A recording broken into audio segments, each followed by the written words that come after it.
It is August 17th. This is Jaguars Happy Hour. Jaguars Happy Hour is presented by the St. Johns River Water Management District. And now, crashing right through Mark Brunell's restraining order, J.P. Shadrick. It got lost in the mail. Welcome in. It is Jaguars Happy Hour, and welcome to the Team Hotel in Troy, Michigan. Day 2 of Jaguars Lions practice on Thursday. The Jags will practice alone Friday, and then the game coming up Saturday, preseason week 2 for the Jaguars and the Lions. Busy day, of course. Busy 2 hours ahead on Tintin XL, 92.5 FM, Jaguars.com, and Jaguars YouTube. Jags-Lions again today, of course. The review of today's practice, no pads. We'll get to Jeff Lageman coming up and get his thoughts on it. Kai Stevens coming up at 4:30 today to join us as well. And playing time in preseason week 2. We'll see who could play. There may not be as many as you think from the front line playing in this game on Saturday. And then at 5 o'clock, the Doug Pederson show. We'll hear from Doug Pederson in his press conference earlier this week, Wednesday. He'll join us live again starting week 1 when the Jaguars face the Indianapolis Colts up at Lucas Oil Stadium ahead of that game. Trevor Lawrence spoke with the media after practice today discussing the difference in seeing another team across the ball. In some ways, I think it's better because you get to really handpick the situations you do, and you get to get all that work in. Like, it's hard in preseason. You don't know which situations are going to come up, how much you're going to play, all that stuff. But out here, you can kind of protect yourself a little bit, but also get the work in, get a lot of plays, get a lot of different situations work.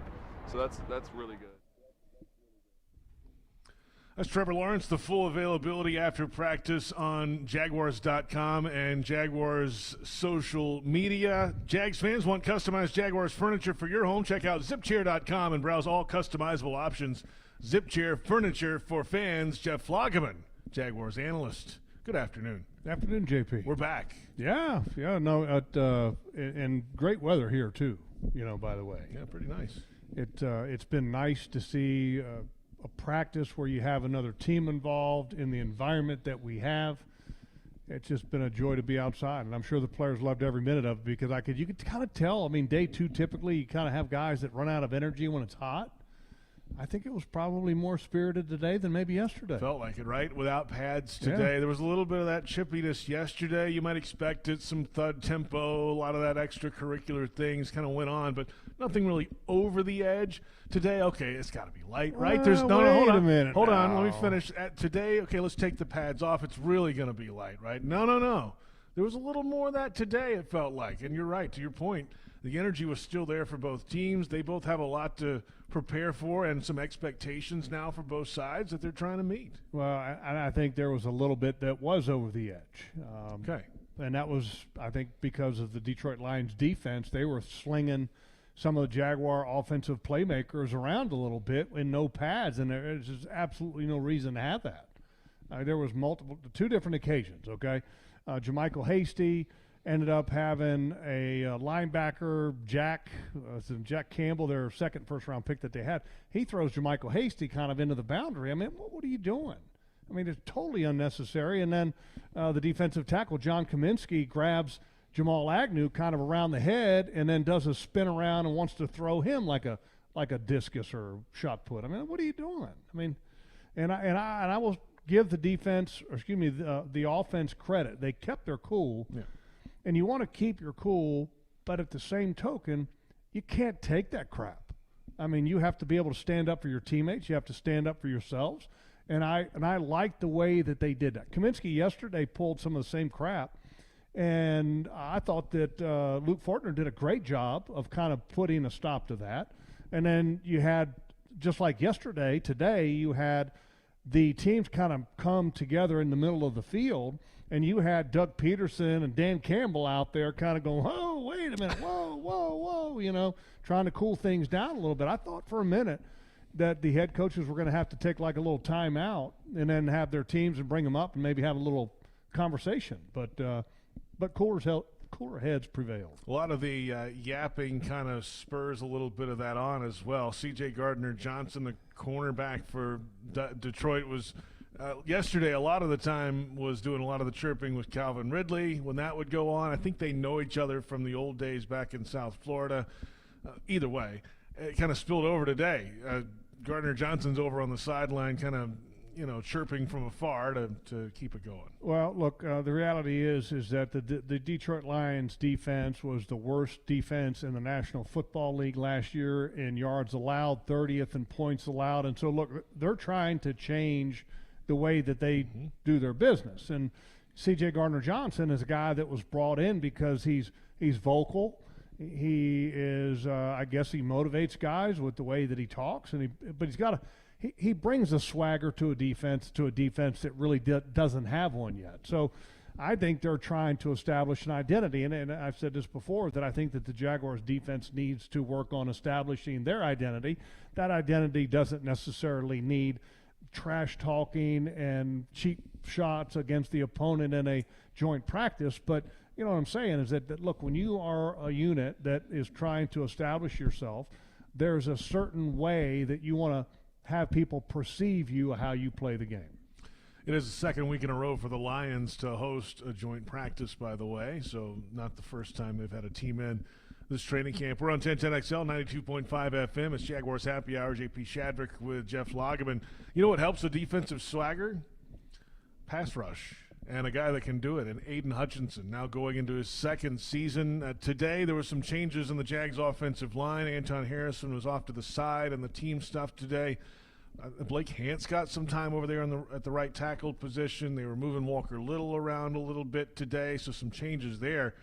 Hutchinson, though, he's everything that you want. He's all of 6'6", and he's got the skill to go with it. Well, and Anton Harrison, who left practice a little bit early yesterday with the shoulder, didn't do some of the team activities today, but he did the one-on-one drill today against the Detroit Lions offensive line or defensive line, and he once again closed the door on Aiden Hutchinson, didn't give him anything. Now, Aiden Hutchinson ended up beating some of the backups, but that were behind Anton Harrison. He's got a great spin move and on one occasion. But look, Anton Harrison continues to look exceptional. The shoulder is an issue that's going to be something that I think he's going to have to continue to monitor through the season. They're going to have to make sure that he's gotten enough time to recover, et cetera. But I love his feet. I love his demeanor. Love the way he finishes. There's a lot of reason to be excited there. And against a guy that's got 1 year already under his belt, who had 9.5 sacks last year, in Aiden Hutchinson, it's great work. Great work for Harrison. I saw we were on Huddle Up yesterday on Jaguars.com and the Jaguars YouTube, and you mentioned the harness that's on his right arm. I saw that today. Right. The black kind of sling on the outside of the sleeve there and kind of restricts some of the movement of that shoulder. Yeah, and you could tell that today that Anton Harrison, because with a shoulder harness, typically most of them are adjustable, okay? So if you really want to protect the shoulder more, then instead of allowing the arm to go back to here, you tighten the mechanism up and make the arm only go to here. And so you could tell that today, because of what happened yesterday, they might have restricted that movement a little bit today, and that Harrison was having a little bit of discomfort with that. You could see some communication going back and forth between him and the trainers trying to get that thing to feeling a little bit more comfortable. Mm-hmm. But yeah, I mean, it's a great design. Unfortunately, I played a couple different seasons with shoulder harnesses, and to kind of go over it again, that there's a complete wrap around the upper torso of the body. And back in the day, it was canvas. I think there's a lot better material now than there was back then. But back then, it was canvas. It was a potato sack back then that they cut up and they strung together with It wasn't that archaic, but it was canvas, and then the sleeve that went around the arm was canvas, and then you actually had shoelaces that went, because you had eyelets here on the inside of the arm and then eyelets on the part that went around the torso. And so you could control how far it went by the strings and how tight you had them or didn't have them.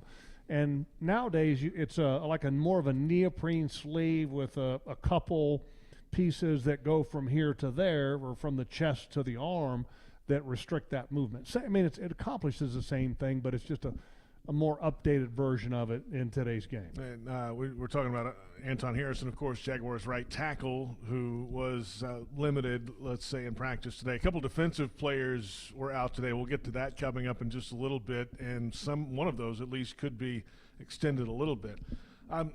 Back to the offensive line, we saw Walker Little slide inside to guard again a little bit today. He's been doing some of that in camp. It's not a surprise. It's not hidden or anything. It's out there in public practices. Just to see what kind of look he would get there. I guess the question, I didn't get to see the one-on-ones today, but have we seen Cam Robinson slide inside at all this training camp? I haven't. I haven't either. I haven't seen that, and I'm not saying it hasn't happened, but I haven't seen it if it has. Right. You know, I've only got two eyes to look one direction, so Right. I can't be looking everywhere at once. That's right. But I haven't seen that yet, and Cam's a tackle. Yes. I think Cam could play guard in a pinch, but he's long, he's big, he's athletic. Could he play guard? Sure, but I think his more natural position is tackle. Okay, so they're trying Walker in there as well. By the way, he hasn't played guard before. I don't know. I mean, look, just because you give him reps in there doesn't mean that he's going to be your best option to play guard once Cam comes back. This is when you find out, though. That's why you try it now. Exactly right. You do that in practice now. Maybe you do it in the preseason game. It will be this week. I don't know. Maybe next week against Miami. But you want to see it possibly. And with Miami being the last game that Cam would play, I mean, maybe they end up letting Cam get some more reps at left tackle in that game, getting Walker Little some snaps at guard. I mean, who knows what they do, but they like to multitask the offensive linemen. And they're not just, I mean, very few guys will stay where they're at. There's a couple like Fortner. Fortner's going to play center. Yes. And that in center only, okay? That's right. Brandon Sheriff is going to play right guard and right guard only. Okay, Anton Harrison, Josh Wells, Cam Robinson, to some extent, will play mostly left tackle, but then Walker's going to have to multitask as well. So another good thing along the offensive line, Ben Barch is back this week, and I thought he had a really good start to returning from an injury. Let's not forget, he had a significant knee injury last year. I mean, a significant knee injury, and I want to say it was in the first 4 games of the season. Really? Because I think Shatley started, 12 games or something of that nature. He had 12 starts, and so I think it was game 5 that Ben Barch ended up going down with a significant knee injury, and they were holding him out early in camp. And then earlier this week, they said, okay, or last week, they said they're going to get him some reps, and he got some reps. And this week he's been put the pads on, and in one-on-one his opportunities, he's had a really good start to his training camp coming back from a significant knee injury, and that's encouraging because Shatley is still working on the side. Yes, he is. And so they've got some numbers, okay, on the offensive line that are a little concerning. Okay, he's got Josh Wells out, Anton Harrison's a little banged up, Shatley is out. Coy Cronk looks like he's kind of a little dinged up, so you got some guys that are out. So I'm sure that every offensive line coach would like to have 3 deep for every game, and they're not going to have it this week.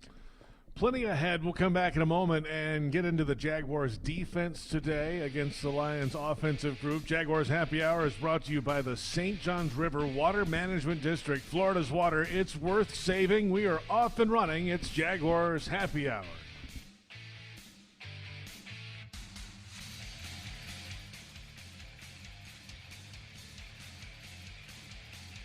Have you noticed?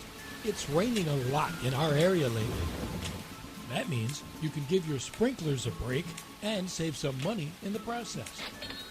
Lawns only need water up to twice a week, and that can come from rain. So before you run your sprinklers, remember to watch the weather and wait to water. For more information, visit waterlessflorida.com. Are you ready to elevate your tailgate experience, Jaguars fans? Citrus Distillers, a proud partner of the Jacksonville Jaguars, is excited to announce the 2023 Jaguars Limited Edition Whiskey Bottle. Now available at Total Wine and other participating retailers. Elevate your tailgate experience, Jaguars fans. The 2023 Jaguars Limited Edition Whiskey Bottle. Duval! Jaguars fans, huddle up for the best defense against expensive car repairs, CarShield. Score big with the nation's #1 automotive protection company, CarShield. They offer affordable plans that cover over 6,000 parts and systems in your car, truck, or SUV. Don't miss any Jaguars action this season with a car breakdown. Call the MVPs at CarShield for their best coverage ever. Call 800-471-1223. 800-471-1223. Go Jags! Frank Frangie here. When you want barbecue in Jacksonville, you want Bono's Pit Barbecue. You can find Bono's locations all around town and on game day at Everbank Stadium because Bono's is the official barbecue of the Jacksonville Jaguars. Over 70 years of authentic Southern Pit barbecue. We are the local barbecue joint in BBQval for generations of people in Jacksonville. Go to bonosbarbq.com to learn more or call 904-880-8310 today. And remember, if you don't see a pit, it ain't legit. Cancer patients across the Southeast make Baptist MD Anderson Cancer Center in Jacksonville their first choice for treatment. Dr. Jonathan Milquist explains why. We have so many resources that can help a patient from the very onset, and we just have a degree of unity and cohesive care that is hard to match. It's especially with the tougher cancers that we really excel. Appointments available now. Call 844-632-2278. Don't get sacked by a no-name propane rookie this football season, Jacksonville. Draft an all-star and switch to AmeriGas, the official propane provider of the Jacksonville Jaguars and the homes and businesses who know it was always the Jags. Show off your Duval pride at your next tailgate with a Jaguars grill tank from AmeriGas. To find an AmeriGas exchange location near you or to order a propane fill-up for your home or business, visit AmeriGas.com/Jacksonville-Jaguars or call 844-PRO-JAGS.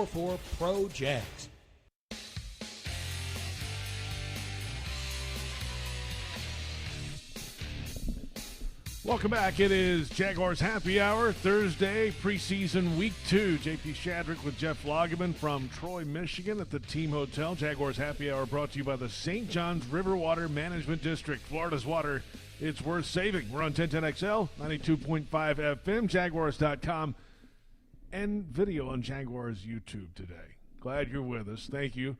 The Jaguars and Lions practicing 2 days in a row. Pads yesterday. No pads today. The game coming up Saturday, 1 o'clock at Ford Field, downtown Detroit.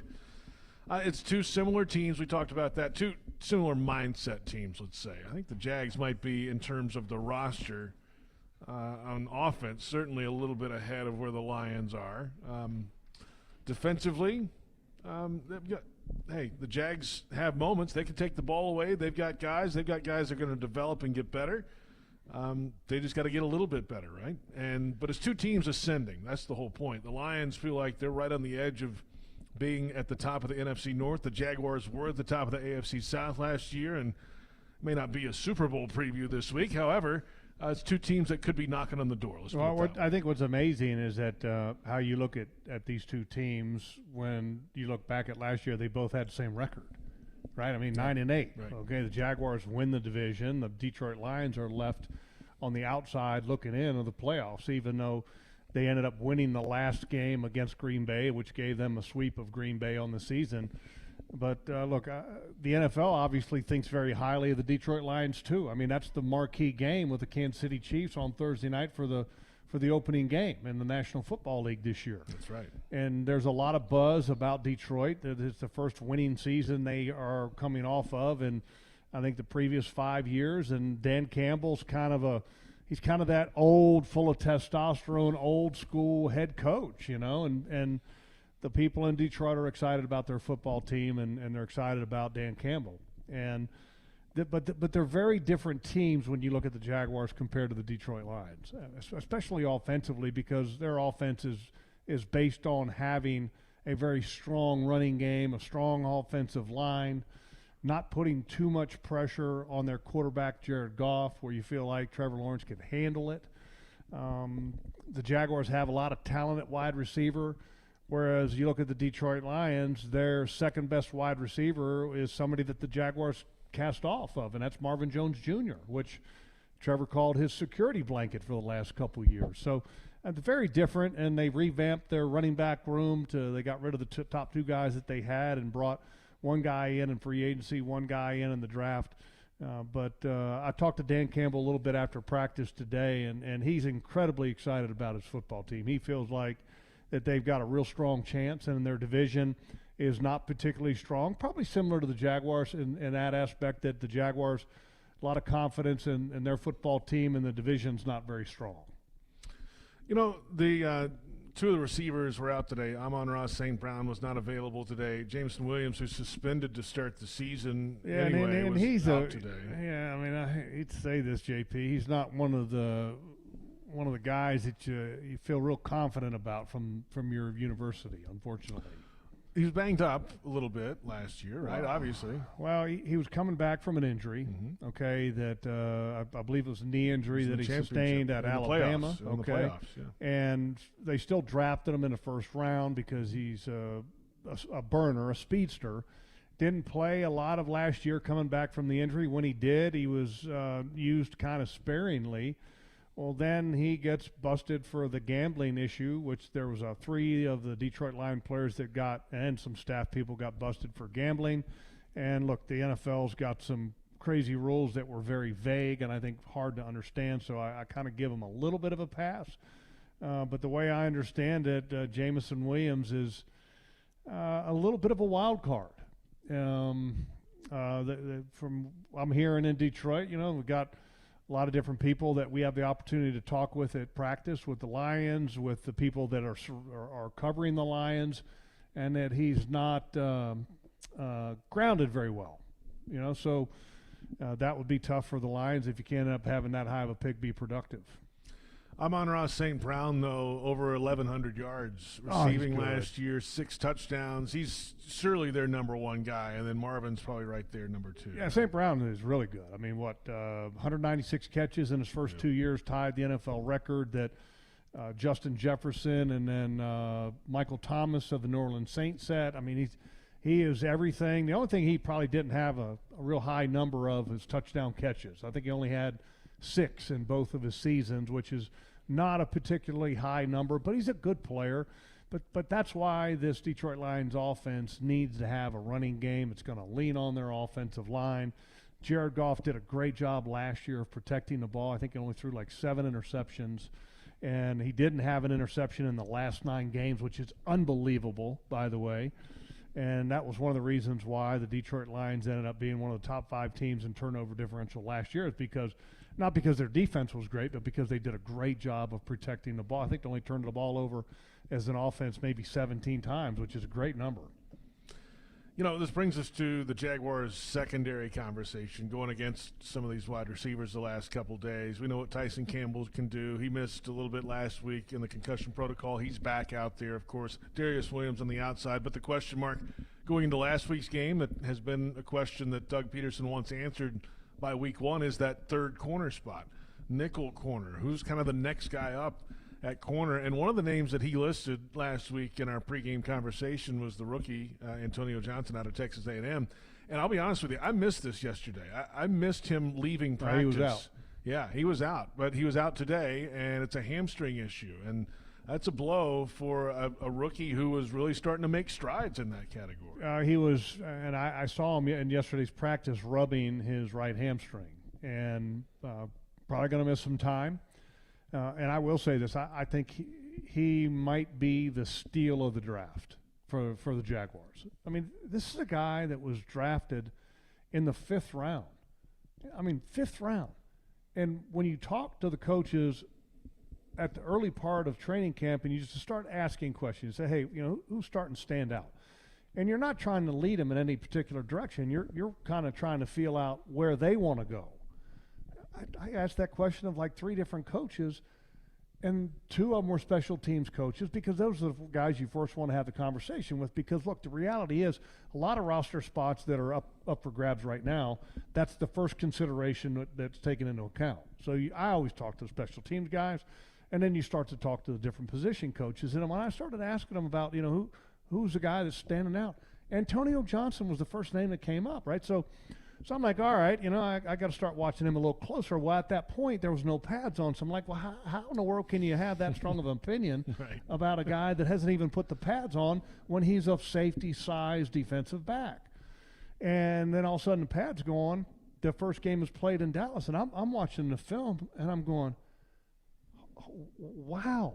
Wow. I mean, play after play after play, you're watching Antonio Johnson, and he's doing things that you just don't see normal guys do.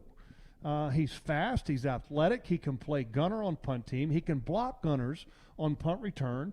He is around the ball all the time. He's effortless. He's physical. Very physical. I mean, there's nothing not to like about Antonio Johnson. So I started asking the question, there's got to be something wrong with him, right?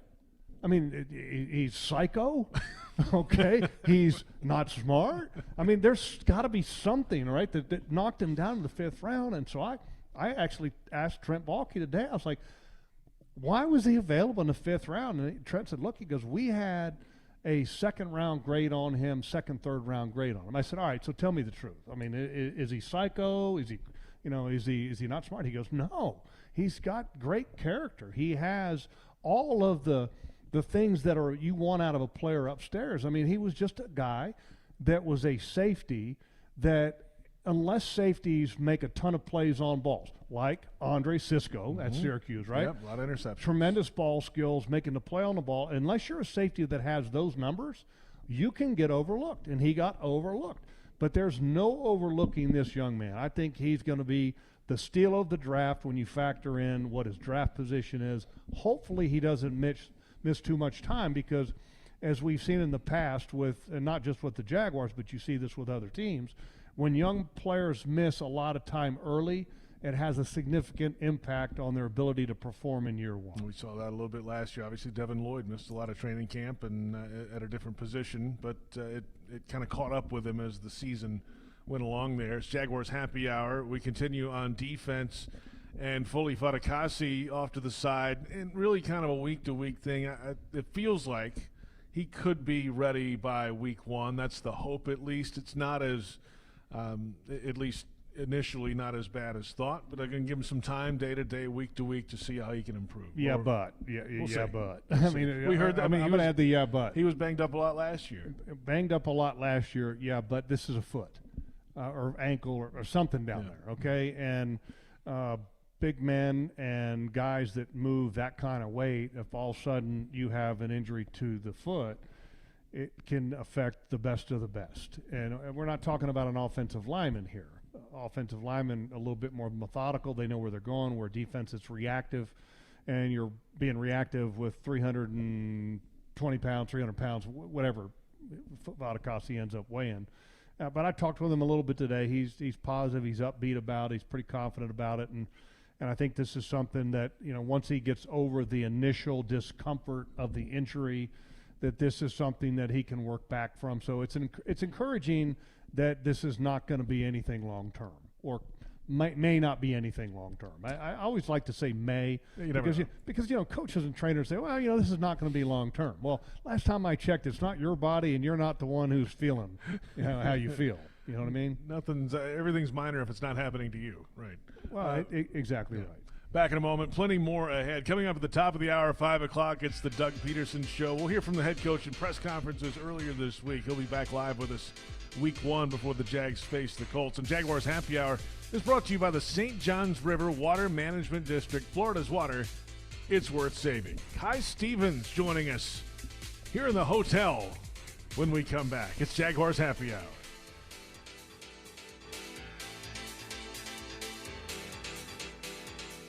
Have you noticed? It's raining a lot in our area lately. That means you can give your sprinklers a break and save some money in the process.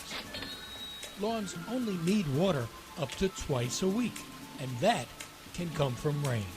So before you run your sprinklers, remember to watch the weather and wait to water. For more information, visit waterlessflorida.com.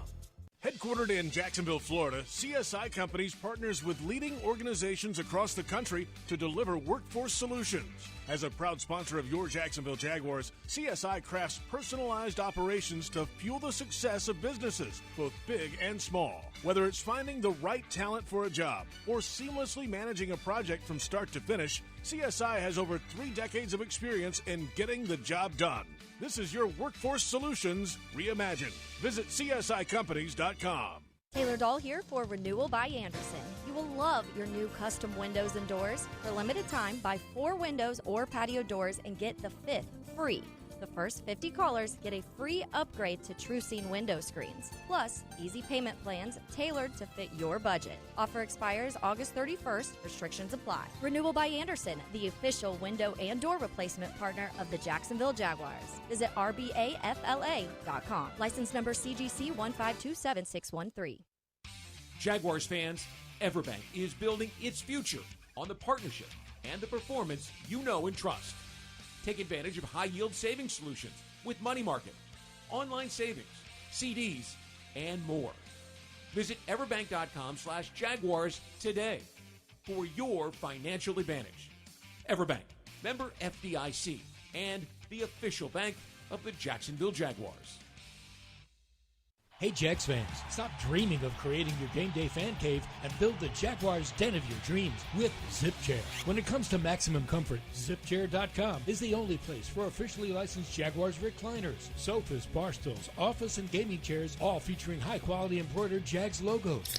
Crack open a few cold ones in the comfort of a ZipChair and make your home the place to be on game day. Head over to ZipChair.com and save 20% today. Use code JagsRadio at checkout. ZipChair.com, furniture for fans. America, it's time to gear up and get out there in a new Ford vehicle. And it all starts at your local Ford dealer during the Discover Summer Sales Event. Choose from a great selection of Ford trucks and SUVs equipped with the tech and comfort you need to discover your best summer ever.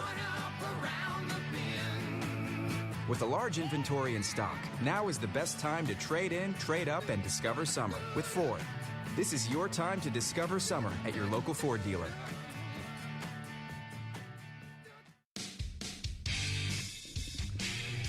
Jaguars Happy Hour is brought to you by the St. Johns River Water Management District. Florida's water, it's worth saving. And welcome back. It's Jaguars Happy Hour on 1010XL, 92.5 FM, Jaguars.com. Jaguars YouTube, we're everywhere you want to be. Oh, I can't use that. That's the old tagline from, what was that, Visa? Yeah. We are. I think it was. We are, though, everywhere. JP Shadrick, Jeff Lageman, Kai Stevens with us here at the Team Hotel in Troy, Michigan. What's up, Kai? Not much. Thanks for having me. Let me come downstairs and hang out. Come on down. Here we are. And, hey, another day of practice today. No pads today, but we're just talking about it earlier. Still a little bit of an edge between these two teams that really want to take the next step. Got a little saucy at the end there, right? Right before things ended. But I think it's a good kind of, competition. At least Trevor was talking afterwards. We caught up with him, and he was like, I like it. I like that little, a little something, a little fire. You don't have the same kind of mentality when you're going up against your own team. You want to get better, but it's not quite the same thing, or you hope not if it's good culture around you. So just having that little bit of competition. I think it was definitely more on our offensive starters and their defensive starters than it was the other side of the field. I watched them for a good hour yesterday, and it wasn't as chippy necessarily, our defense. Wait a minute, there. Are you sure you watched that side of the field?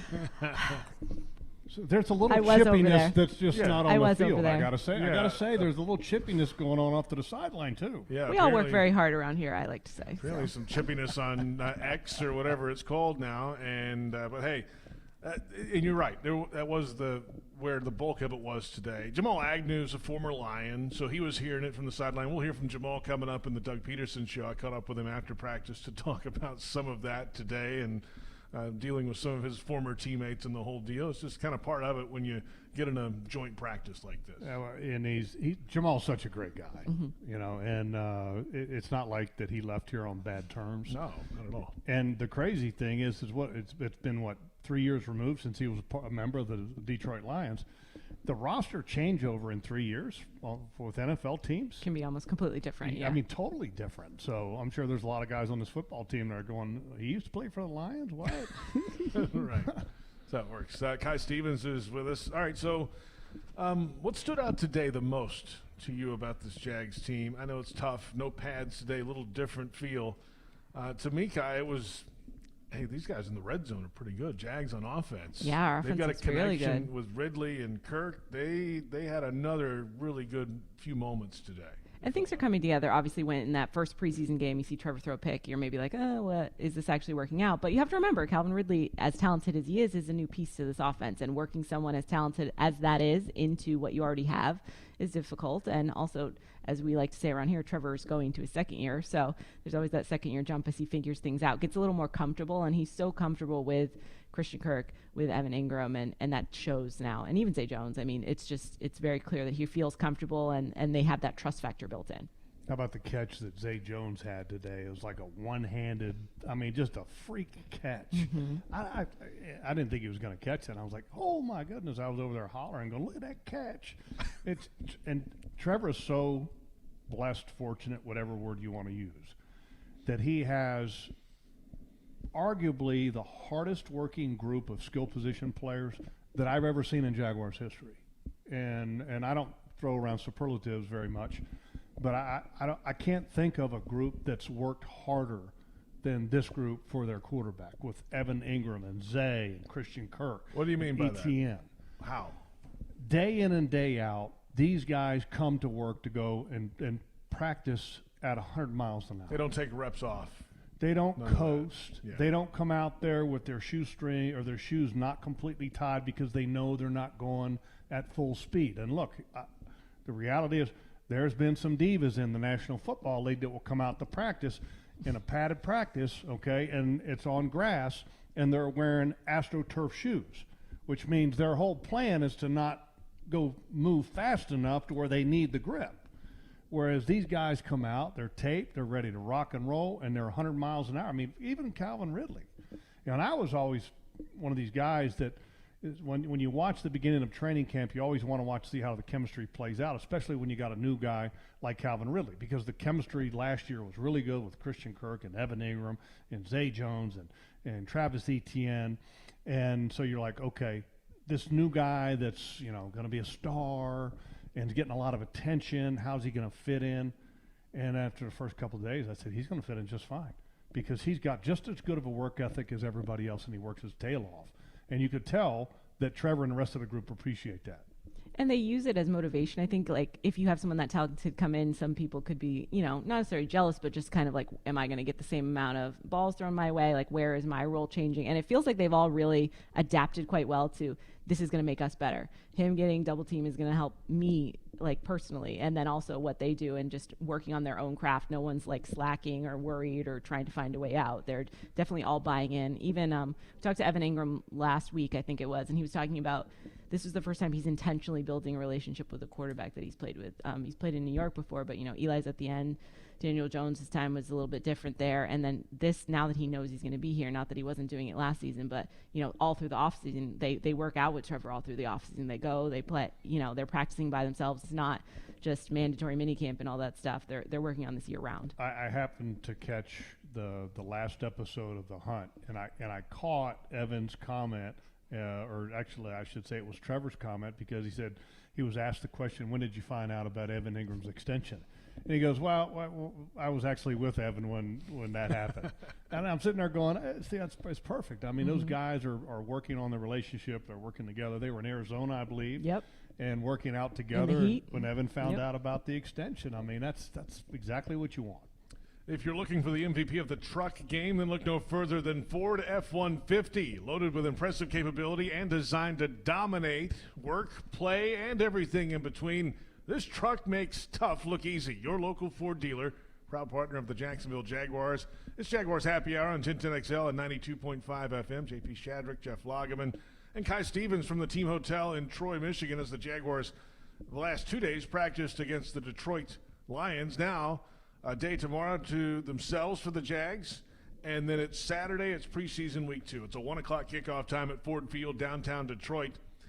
With all this work in the last 2 days of practice, it feels like those might be the bulk of the reps for the starting Jaguars. You might see a couple spots, Kai, in the game. Maybe the right tackle gets some time. Walker Little hasn't had a lot of time in his career. Maybe he gets a little bit at left. A few spots on defense here or there.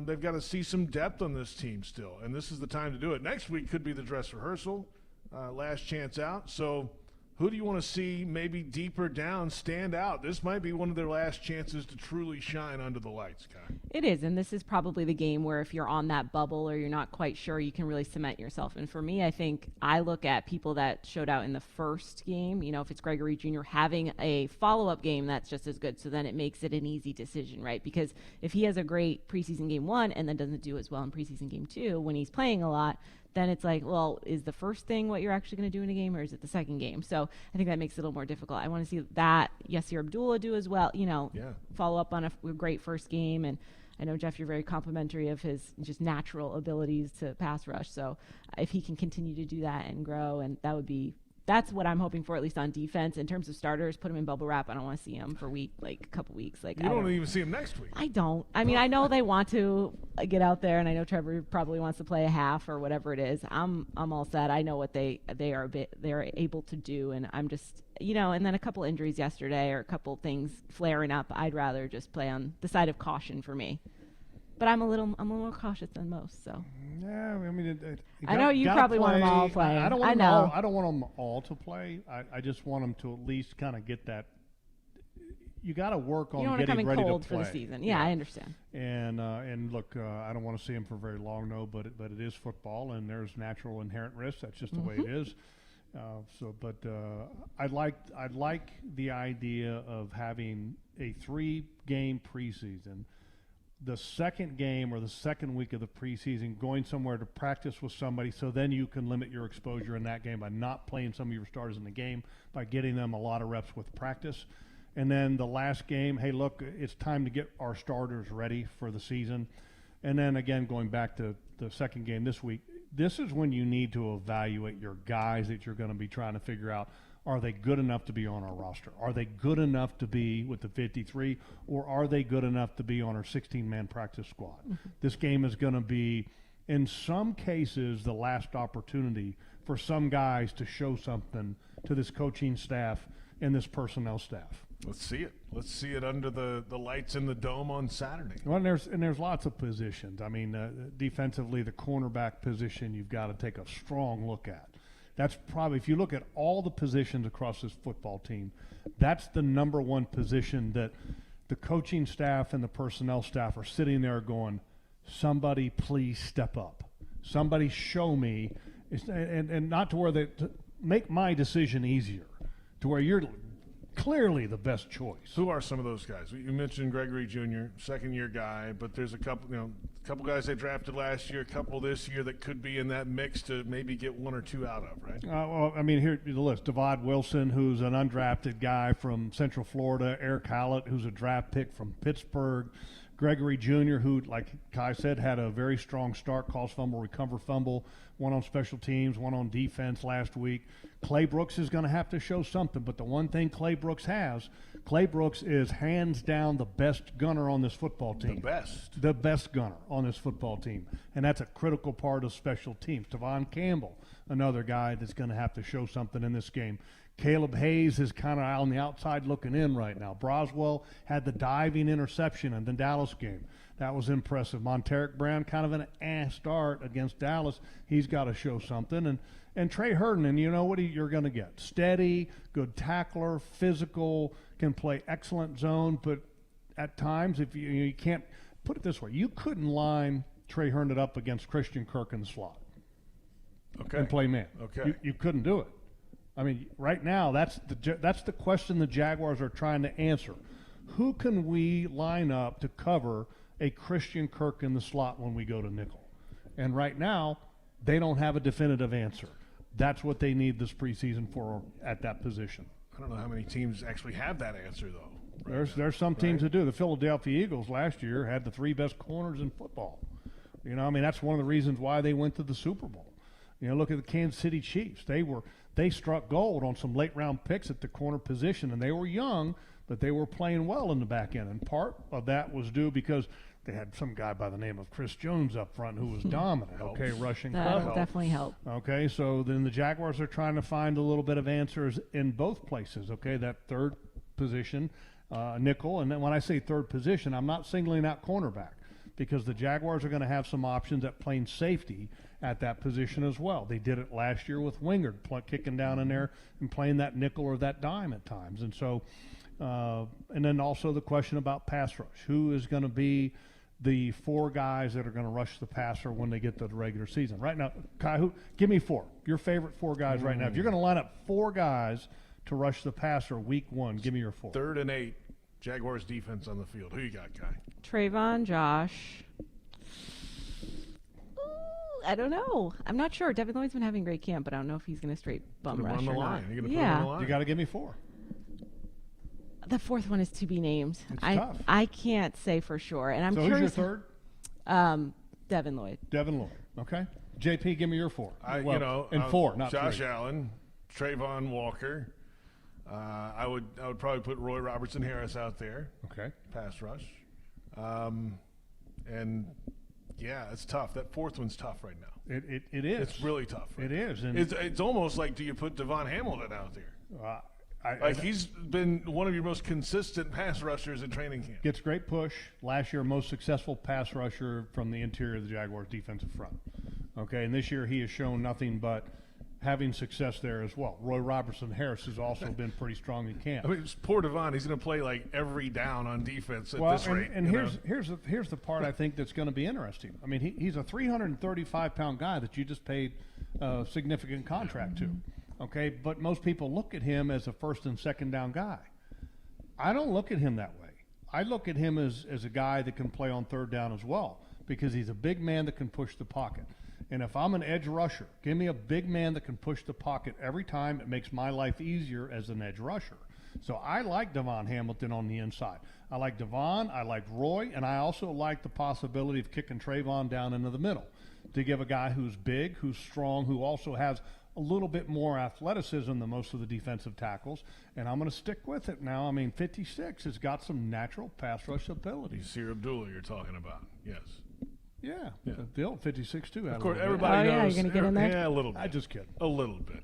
How's Jags AM going, Kai? It's going great. We're getting our groove. We are on location for these 2 days, and then we're going to be heading back. And we do have some surprises coming soon for the season, so that'll be fun. Some changes, new looks, all those things.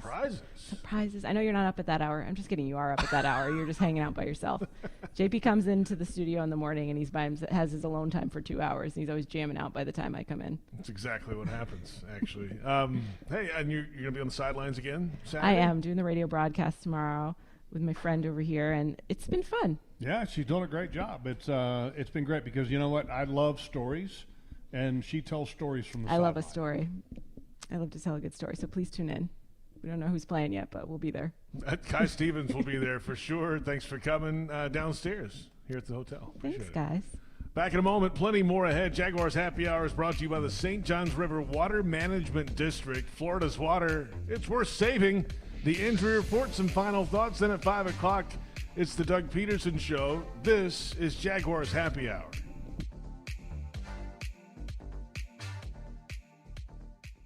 Have you noticed?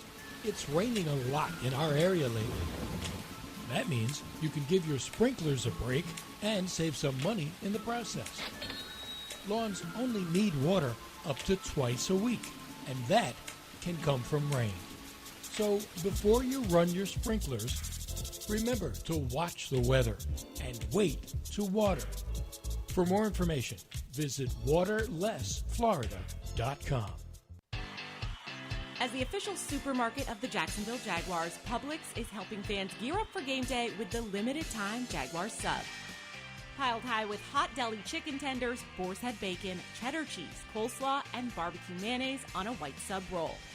The Jaguar sub is an easy, delicious meal for any fan. Make it an ultimate game day by ordering the Jaguar sub online for in-store pickup.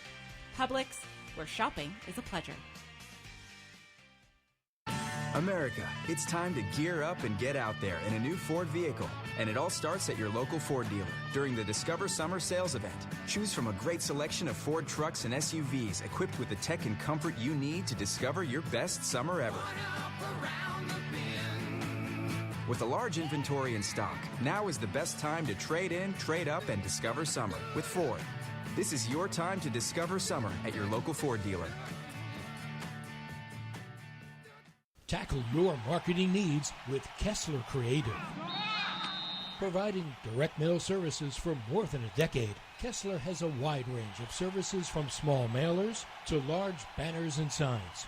Draft Kessler as your first pick to receive the best targeted mail list. Elevate your business and be on the winning team with Kessler Creative. Kessler Creative, results-driven marketing and proud partner of your Jacksonville Jaguars.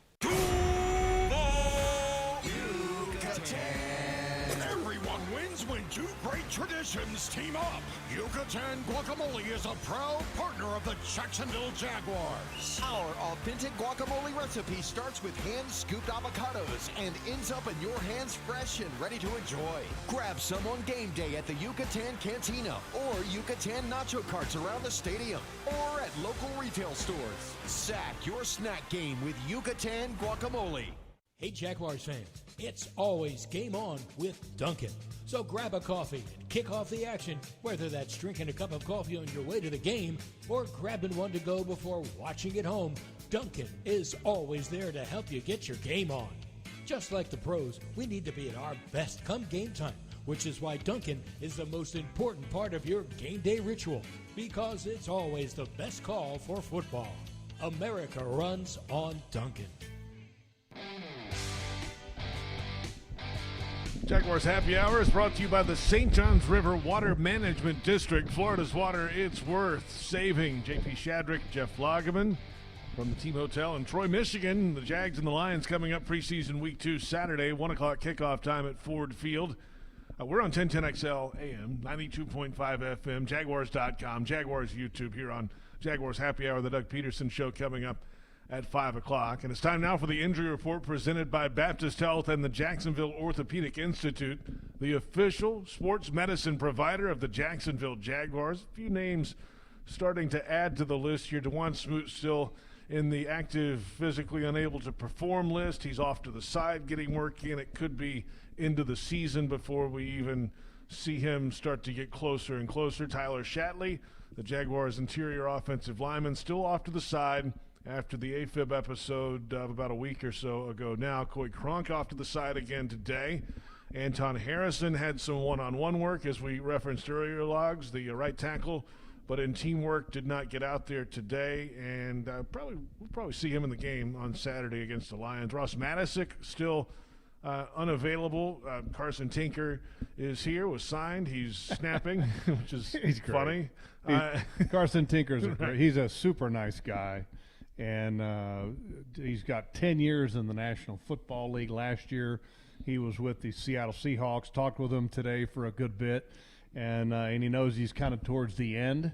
But he's had a very successful career as a long snapper that started in Jacksonville, and also had a highly successful college career. He did. And so he's been around the block. It ain't over till it's over, and when the phone stops ringing, it's over. And the phone hasn't stopped ringing yet for Carson Tinker. Well, and he lives in Texas. Him and his wife have one child, another one on the way, and he's in a good place. He was yesterday in practice, and I'm sitting there. Where we were at, we were in the middle of the field, and so we're in the middle of two fields, so we can watch both sides, offense and defense, work against the Detroit Lions. And I'm sitting there, and all of a sudden I stand up, and all of a sudden somebody whacks me in the stomach. And, I wish I would have seen it coming. I would have tightened it up a little bit so it wouldn't feel so soft, But it was Tinker. He's running by, and he slaps me in the midsection. And I was like, oh, man, come on, Tink. But he's a nice guy, and he's still a good long snapper. Long snappers can have careers in the National Football League 18 years, 19 years if they're good and they take care of themselves. If you're really good at it, you don't notice it. If you're not so good at it, you won't be doing it long because it'll cost your team football games. Those handful of snaps a game, if you get them wrong, it goes a long way. But Carson was telling me this. He said, typically, when you try to rank things as far as, okay, I'm a long snapper and everything, you start in stages. Okay, like no pads beginning, that would be at the beginning, and then the next step, okay, pads against your own team, and then you do live with your own team. Okay, then you go to this fourth step, and that's practicing against another team in pads, and then after that, it's a preseason game. He goes, it's not easy having the first step be full pads with a practice against another team. He goes, I woke up this morning, he goes, my neck's sore, my body's sore. And I was like, yeah, that's all right. You know the drill. It's a long way from playing co-ed softball a few weeks ago to playing now in practice and training camp. A few other names on the injury report, of course. Antonio Johnson, rookie safety, off to the side, hamstring issue. Could be a little bit of time for him. Fatukasi, week to week. We'll see if he's ready for week one. Josh Wells, tackle. He was not available today and missed the end of practice yesterday, so we'll see his status moving ahead. That could be a little bit of time as well. Yeah, the one thing about Coy Cronk, I think he's going to be okay. He ended up getting some team reps at the latter part of practice today, so that was encouraging. Good. Let's see him out there. This is a chance for him in this game coming up Saturday. Well, I mean, the reason I bring that up is offensive linemen, right? You're talking about Anton Harrison with a shoulder, Josh Wells with like a hip groin, Shatley with the AFib stuff. I mean, so look, you just don't want to have anybody else added to that offensive line injury list. Not at all. Certainly not. Doug Pederson show is coming up. Head coach Doug Pederson will join us week one ahead of the Jaguars-Colts game up at Lucas Oil Stadium. That's a few weeks away from now. We'll hear a little bit from Doug in the press conference. He spoke yesterday before practice, not today. We'll get some of those thoughts from the head coach coming up. We'll also hear from Jamal Agnew, Jaguars wide receiver and kick returner, back in Detroit, and hearing it from that other sideline. A lot of the chippiness the last 2 days. Jamal has not instigated it, but he has been the recipient of some of that. And we'll get his thoughts on that. And the kick return game. This could be a change in the NFL this year. It's a one-year trial for the fair catch on kickoffs. I don't think he's going to be fair catching too often. If he had anything to say about it, we'll see. It's something we'll hear from Jamal about coming up. I'm interested. Yeah, he's got a skill set that, it'll be interesting. I mean, like a lot of coaches that don't have a Jamal Agnew are going to tell their return guy, go ahead and just fair catch it. We'll take it on the 25. Mm-hmm. But when you have a guy like a Jamal Agnew who has multiple returns for touchdowns, including a field goal return for a touchdown, you're going to give him every opportunity to create a big play. And down the stretch last year, he created some great field position for the Jaguars football team. And now other teams will see that tape, obviously, and maybe strategize to pop it up and force a fair catch or pin him in the corner or whatever that could be, and we'll see how the Jags adjust from that. We're a little ahead of things. Well, but, and then, look, when you have a guy that makes you start to change the way you do things, as the other teams coming in, I'm talking about. Yes. Then that means you're doing pretty good from the standpoint of your guy is really good, and that's making the other opponent do things differently than they want to do. Think about 4 years ago, this guy was a defensive back too, and now which is crazy. He's a weapon on offense. Who in the world put him at defensive back going all the way back to Pee Wee or high school or college? Whenever they pigeonholed him to the defensive side of the ball, with the skill set that he has, I mean, he's got great open space ability, and then the NFL is a space game now. I mean, whoever made that decision or that call, hey, you're going to be a defensive back, they should be fired. Really? Are you going to go back and fire him from? Fire him. Okay, 15 years ago. Fire him. That's like putting Trevor Lawrence and having him play safety. What are you doing? Agnew's he's an offensive weapon. He does. He can do everything. He really can. He probably could play defensive back in a pinch. Put him in motion. They can toss it to him, sweep him around, run regular wide receiver routes, and everything that comes with that. When you talk to coordinators and I know a bunch of them that come in to play the Jaguars last year, they always talk about Jamal Agnew. The opponent special teams coordinators always talk about Jamal Agnew. When you're facing a guy that you know has the ability to score with one touch, he's a factor, and you always have to adjust with a guy like that, and that's a great thing about Agnew. And with all the other weapons on the field on offense, could open things up for him. If you're covering him, it open things up for other guys on this offense. A lot to look forward to on the offensive side of the football. A plethora of weapons. Indeed. We're back in a moment. The Doug Pederson Show coming up next on the network. We'll hear a couple of thoughts from head coach Doug Pederson in his press conference yesterday before practice. The Jaguars and Lions just wrapped up 2 days of joint practices in Allen Park, Michigan. We're back in a moment with the Doug Pederson Show. Thank you for listening to Jaguars Happy Hour.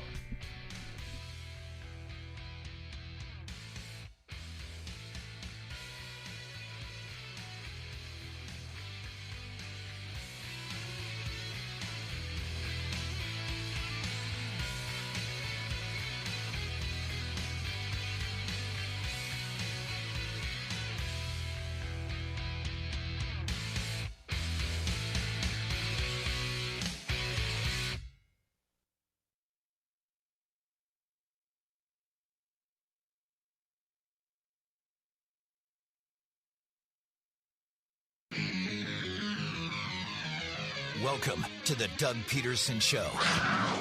JP Shadrick and former Jaguar Jeff Lageman discuss the latest Jaguars news with the head coach. The Doug Pederson Show starts right now. Welcome in the Doug Pederson Show from Michigan. The Jaguars and the Lions joint practices Wednesday, Thursday, and now preparing for Week 2 of the preseason coming up Saturday, 1 o'clock, Ford Field in downtown Detroit. The Lions entertain the Jacksonville Jaguars. JP Shadrick, Jeff Lageman. We'll hear from the head coach back in studio with us Week 1 before the Jaguars face the Indianapolis Colts. They're kind of busy this time of year. Training camp underway, the joint practices, and then, of course, next week really kind of ramping up preparations and a dress rehearsal scenario for the Dolphins coming to town next week. Then they got to cut the roster down, everything that comes with that. Then there's the kind of the bye weekend before the regular season begins. So there's a lot to get to. We'll hear from Doug again in a few weeks' time. We're going to hear from him coming up in a little bit from his press conference earlier this week. But, hey, 2 days on the practice field here in Detroit, Logs. Pads on Wednesday and no pads today, but plenty of good work getting in. Both teams feel like they're ascending. The Lions in the NFC North, it's a totally changed division now. Aaron Rodgers is in New York. That changes the dynamic of the entire division, and they were right there on the doorstep last year anyway, and maybe they can take that next step. The Jags broke through and got to the playoffs in a wild rally at the end.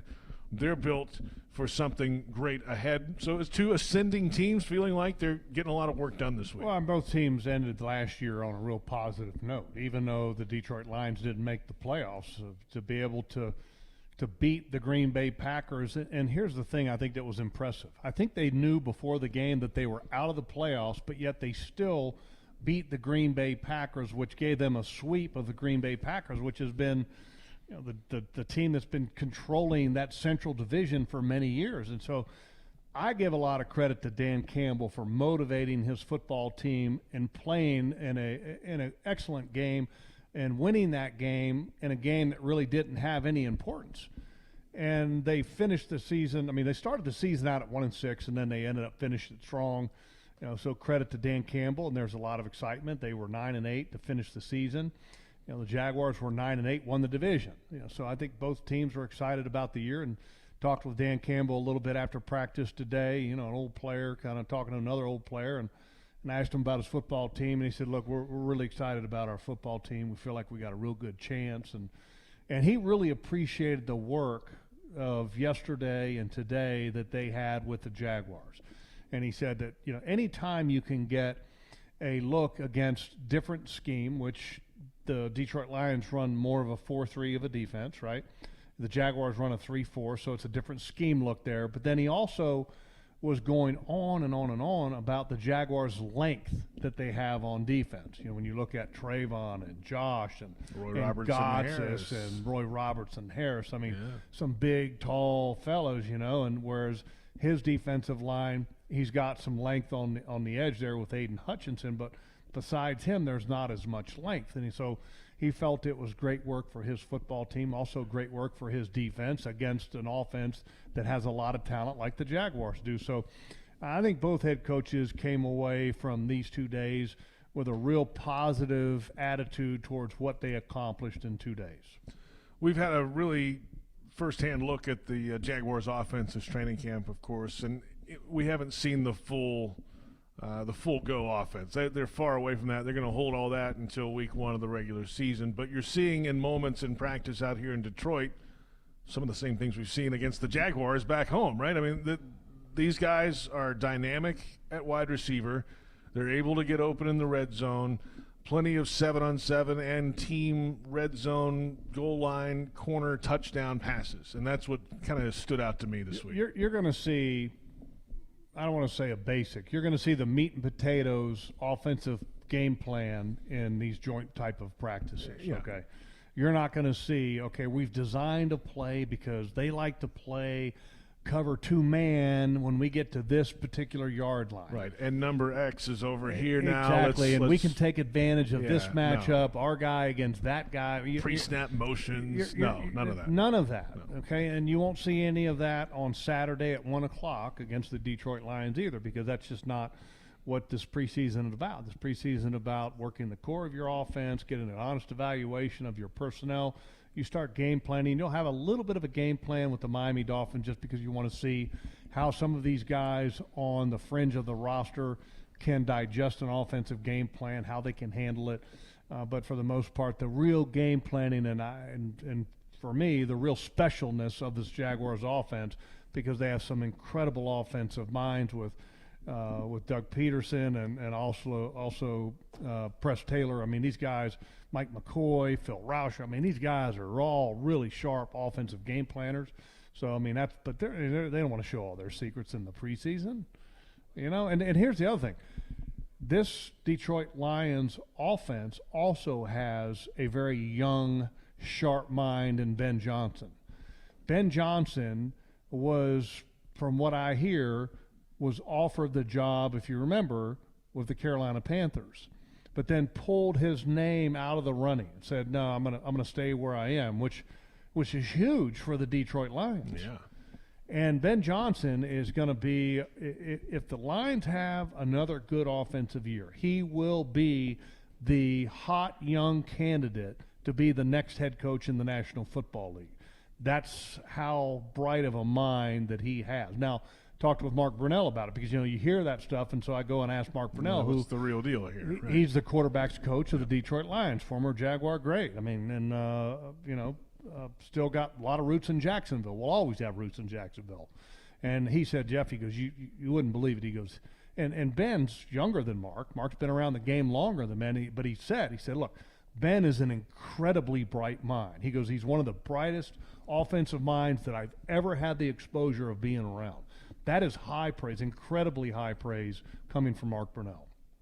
Yeah, he's been in the game for what? He played for Mark? Darn near 20 years, right? Yeah, you know, I think he might have played for 20 years. I don't know, but he's been around the game for a long time. Yeah, he's got a lot of experience. Been a lot. And here's the other thing. I was talking to Mark, and I said, all right, I got to know the answer to this, because you know, part of the getting ready for the game and this week is that, you know how I am. I've got my game board here. You know, the perfect example of it here. It's kind of a flip card that it's got a lot of colors to it and everything.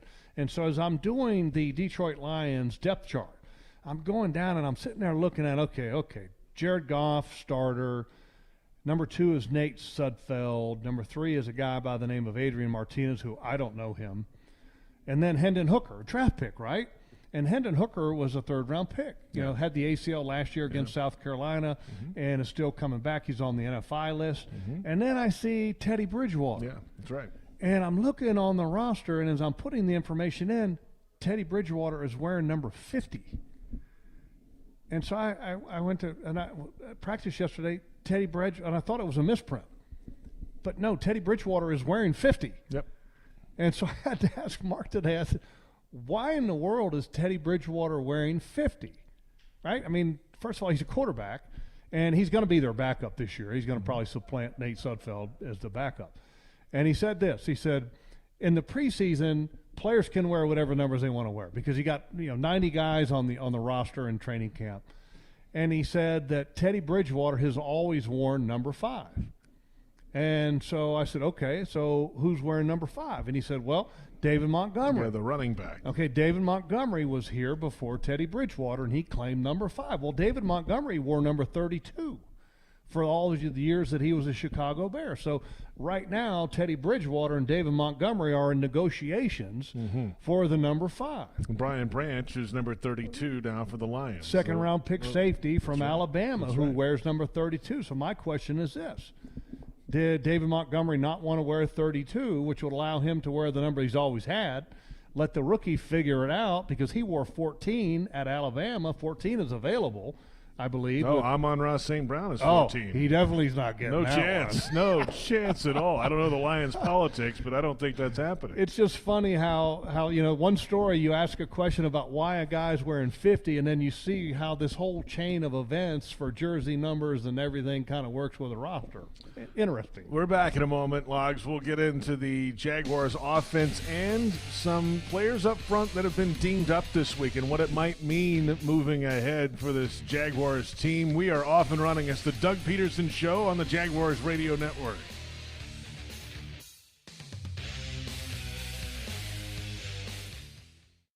America, it's time to gear up and get out there in a new Ford vehicle. And it all starts at your local Ford dealer during the Discover Summer Sales Event. Choose from a great selection of Ford trucks and SUVs equipped with the tech and comfort you need to discover your best summer ever.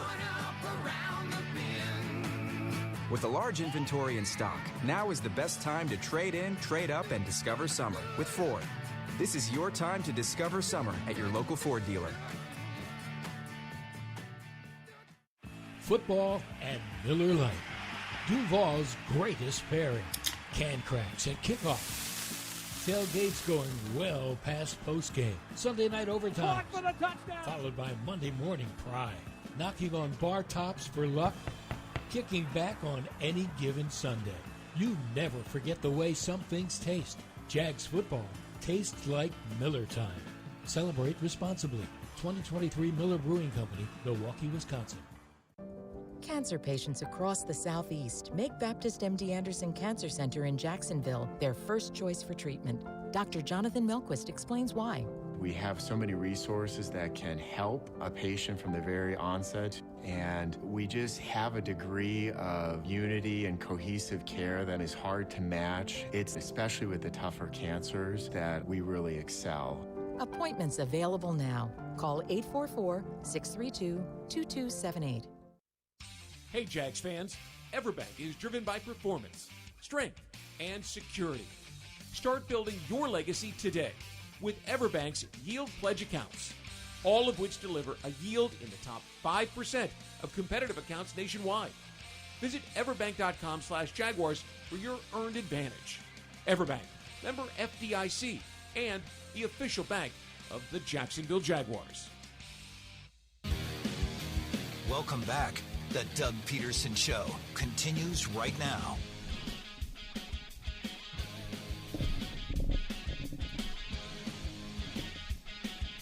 Welcome back. It is the Doug Pederson Show. JP Shadrick, Jeff Lageman from the Team Hotel in Troy, Michigan.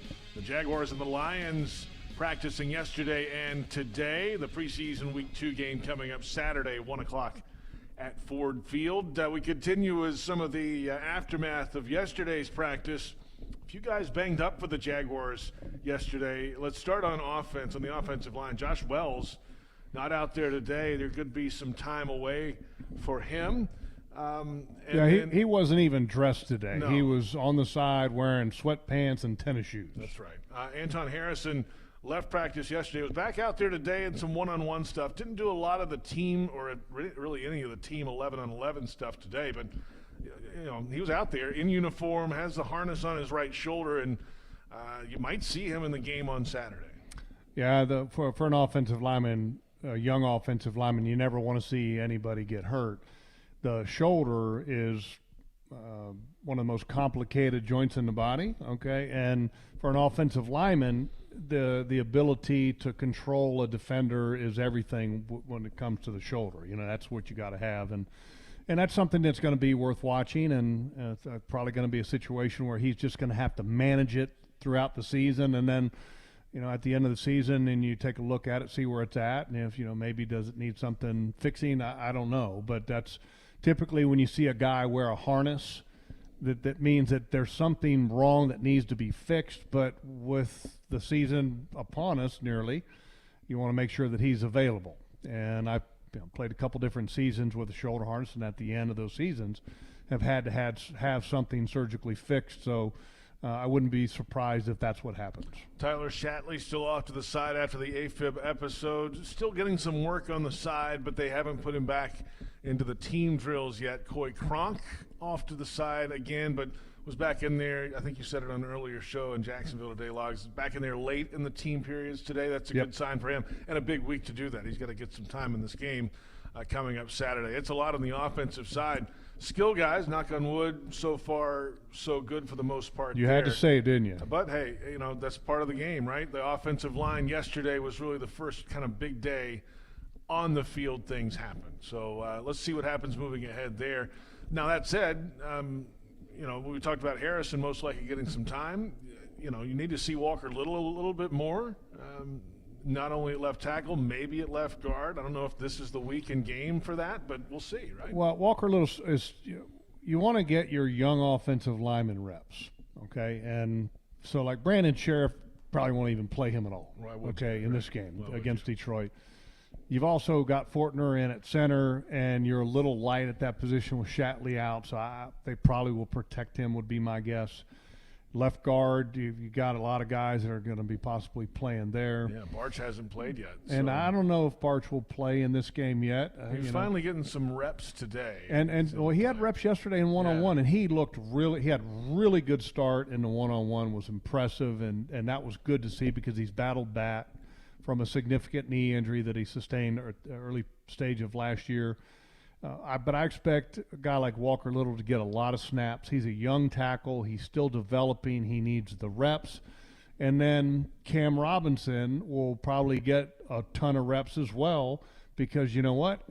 Pretty soon he's not going to have any reps or any practice or anything for that matter. None of the above. So my guess is that Walker Little will play a good bit, and then Cam will play a lot, and then you'll maybe save the last series or two for one of your third-team guys to get some snaps at left tackle. But, yeah, so some of your offensive line are going to play. But your skill position guys like Evan Ingram and Christian Kirk, Zay Jones, Calvin Ridley, I don't expect those guys to be – I expect them to be on the field in uniform and go through the pregame warm-up. Yeah, and then after that, take the pads off and put your jersey on over top of it, and let's root your teammates on. Because, let's be honest, the wide receiver group is one of those positions where you need to figure out who the last one or two players to make it as a wide receiver or special teams player will be. So they may not see a lot of the field on offense this season, but they need to be able to get out there in case something happens, and certainly the special teams for those guys will be big. There's some guys that are really impressive. Once you get past the guys we just mentioned, Agnew, Ridley, Zay Jones, Christian Kirk, the guys that are past that, I think it's a really good group of guys. Mm-hmm. And when I say really good group of guys, that if they had to play this year for you, I would have all the confidence in the world in Parker Washington. Yeah. Okay, draft pick from Penn State. I think he's a really good slot type of wide receiver. They trust him because they have him returning kicks and punts. He is a physical, shorter guy, kind of like Christian Kirk, but he's built like a running back, and he's strong when he runs with the ball, watching this film at Penn State. So I like him. Kevin Austin has made some great strides. You also have Jacob Harris, who's a veteran guy that's got the size, the build, the ability, the range to make the I'm going to do the alley-oop catch. Now, what is he, 6'5", 211 pounds? Big dude. So, I like those guys. If I had to play a football game with those guys playing alongside of Christian Kirk and Zay, if I had – like one of my top two receivers out, I would have all the confidence in the world in those guys. Plenty ahead. We're back in a moment with the Jaguars' defense the last 2 days. What have you seen from that group against a talented tackle pair? Bookend tackles for the Detroit Lions. That and much more ahead. Jags fans want customized Jaguars furniture for your home? Check out zipchair.com and browse all customizable options. ZipChair, furniture for fans. This is the Doug Pederson Show on Jaguars Radio.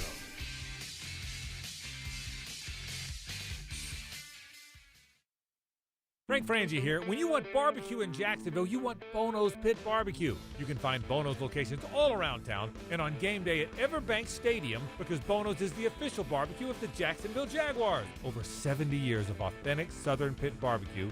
We are the local barbecue joint in BBQval for generations of people in Jacksonville. Go to bonosbarbecue.com to learn more or call 904-880-8310 today. And remember, if you don't see a pit, it ain't legit. As the official supermarket of the Jacksonville Jaguars, Publix is helping fans gear up for game day with the limited-time Jaguars sub. Piled high with hot deli chicken tenders, boar's head bacon, cheddar cheese, coleslaw, and barbecue mayonnaise on a white sub roll. The Jaguars sub is an easy, delicious meal for any fan. Make it an ultimate game day by ordering the Jaguars sub online for in-store pickup. Publix, where shopping is a pleasure.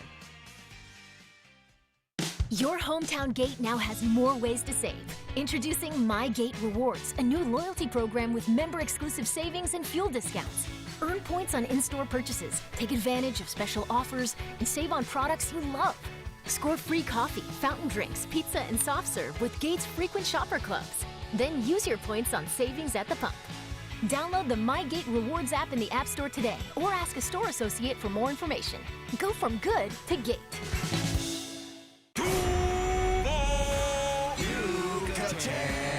Everyone wins when two great traditions team up.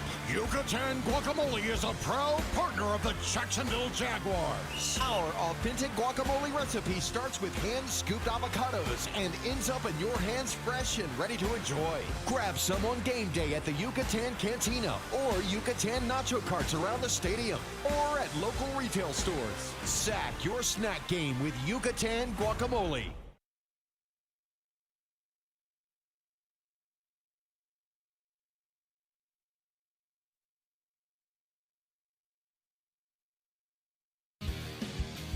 Welcome back. The Doug Pederson Show continues right now. It's not about, who's the tougher man. It's about getting good work in. And it's going to be physical. I mean, that's just the way padded practices are. Our guys understand, that we're here to work and to get some quality time, done.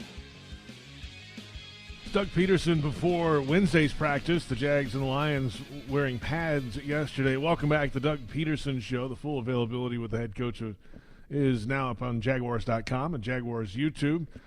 We're continuing our conversation. Yesterday, Logs, you said on Huddle Up, also available on Jaguars.com and the Jaguars YouTube channel, that it might have been the best pass rushing day for the Jaguars in training camp. How do they look today? I know they didn't have pads today. Overall, how would you assess the pass rushing group? That's the guys in the middle and the guys on the edge against this Lions offensive line this week. I thought that Trayvon Walker, obviously, which is one of the major topics of the pass rush, I thought he had another good day against the Detroit Lions. Right tackle Penei Sewell, who is regarded as one of the best right tackles in football. So that was encouraging. I think the rest of Roy Robertson-Harris, again, had another good day. Roy's a good football player. And, a good football player that can rush the passer, stop the run from that interior of the defensive line. I think he's going to be have his best year ever as a pro. He's looked strong. I thought that Josh Allen had a pretty decent day over there. But, it's no pads. And so you kind of take a little bit of that with a grain of salt because – there is, and I think the Detroit Lions wanted to be in pads today. Talked to their offensive line coach, and he was like, our guys are kind of disappointed that we're not in pads today, but that's what the Jaguars wanted to do, was to have pads on the first day, no pads on the second day. And, it's just, if that's what you have as a plan in mind, if you're Doug Pederson, then so be it. And I get that approach that Doug has, because today is Thursday, the game is Saturday. So if you have a padded practice on a Thursday, that's hard to turn around and evaluate somebody to be at their best when 2 days of rest typically are what's needed to be at your best for a preseason game, right?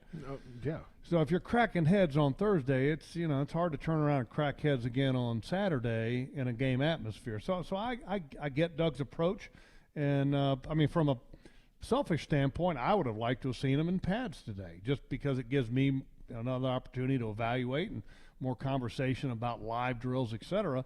But from the ultimate decision, which is Doug Pederson and Trent Baalke trying to evaluate their roster, they want to evaluate their roster going into a game, treating it like it's a game, and have no pads on Thursday. Friday's a very light walkthrough day, and then Saturday, here we go, it's a game day. Second level of this Jaguars defense. We know what Foye Oluokun has done, certainly the last 2 years. He's led awesome. the NFL in tackles. He's always seems to be where he needs to be and Great lining others communicator. up and getting them in where they need to be. Maybe there's not as much of that this year with Devin Lloyd maybe taking a step in that regard. What have you seen out of Devin, especially this week now against a different-looking group? And, he only played, I think, 9 snaps last week against the Cowboys or something. But this is an environment where you're going to see more against the number one Lions offense. Yeah, first of all, to talk about Foye for a minute, I think he's a tremendous leader. I mean, along the lines of Paul Posluszny. I mean, he's excellent. He's constantly communicating. He is the leader of the defense, and I love his game. He's active. He never runs out of energy. He plays the 65th play like he plays the first and the second and the third snap. He's just got that energy. I don't know how he does it. I mean, I'm just wondering if he's like one of those cyclists, that overseas that just has endless energy. Is he going to there? Is he doing the Tour de France or something? He's amazing, the energy level that he has. But when you talk about Devin Lloyd, and I think we talked about this on Huddle Up, is that when they break the huddle last year, you used to watch Devin Lloyd break the huddle. Okay, here we go. First thing he did, if you're Foye Oluokun, he breaks the huddle, and he looks at the offense, and then he goes, stares at me. He looked to Foye. Yeah. And he constantly was looking to Foye to get the adjustments, the calls, and there's nothing wrong because, a defensive captain will give a call, okay, left or right for the strength so you can set the defense, okay? And after that, then you don't need to look at him anymore unless there's some unspoken adjustment, body language kind of signage, stuff like that. But it was way too much for Devin Lloyd, and it was a sign that he didn't have confidence in the scheme last year, and it made him a step slower in the diagnosis of the plays, and that's one of the reasons why he got benched. And then they ended up playing the backup, Chad Muma. Chad Muma. That's why they played Chad for a couple games. Started Chad for 2 games, and Devin admitted that his head was swimming, and then he lost confidence. And now when you see them break the huddle, you don't see Devin looking to Foye. I mean, maybe for an instant, just so that they make sure they're on the same page. But then you see him looking at the offense. And that's what you want to see. When he gets to that point where, all right, I know what I'm doing, okay? Now I just need to figure out what they're doing so that I can anticipate and get ready to go where I need to go. There was one yesterday, first play of 11 on 11. He drops back, kind of drifting back into the right, and Goff whistles one over him, but he reaches out. One-handed interception, incredible play on the ball. Just the awareness to be in that spot and still make a play. It was really out of his reach, but he made an exceptional play because he was in a place where he could make the play. He was close enough to be there, the 6 inches, right? That's a big difference. If you're a step behind, he doesn't get his hand on that football. Let's go back to the draft. What was the one strong trait that was always talked about with Devin Lloyd with a lot of the things that they went through at Utah? You remember that? Because they had a tragedy on Utah's campus. They did, yes. And there were 2 players that were killed, yes. A couple players that were killed, and Devin was one of the guys that helped lead the team through a lot of that tough time. Yeah. So leadership. That's the character trait that everybody talked about, right? That was a big one, yes. Okay. Last year with Devin, and when you're a rookie, it's hard to be a leader because if you don't know what the hell you're doing, you can't lead other people because you need to take care of your house, your space, before you can worry about leading other people. And this year you're starting to see Devin comfortable. And then if he can get everything down, this is an exceptional leader. I mean, exceptional leader. You've talked to him. Yeah. You see how he interacts with his teammates. You see how much respect that they have for him. But you can't be a leader until you have productivity and success as a player. So if he can get that, okay, if he can get that success, then he can become even more impactful for this defense, because he can also bring that leadership skill set to this defense to add to what Foye has, which would be tremendous. A little later, we'll get into the secondary for this Jaguars team and some questions there at that number 3 cornerback spot. But when we come back, Jamal Agnew, Jaguars wide receiver and kick returner, on the strategies that could be in play in the return game this year. That's next on the Doug Pederson Show on the Jaguars Radio Network.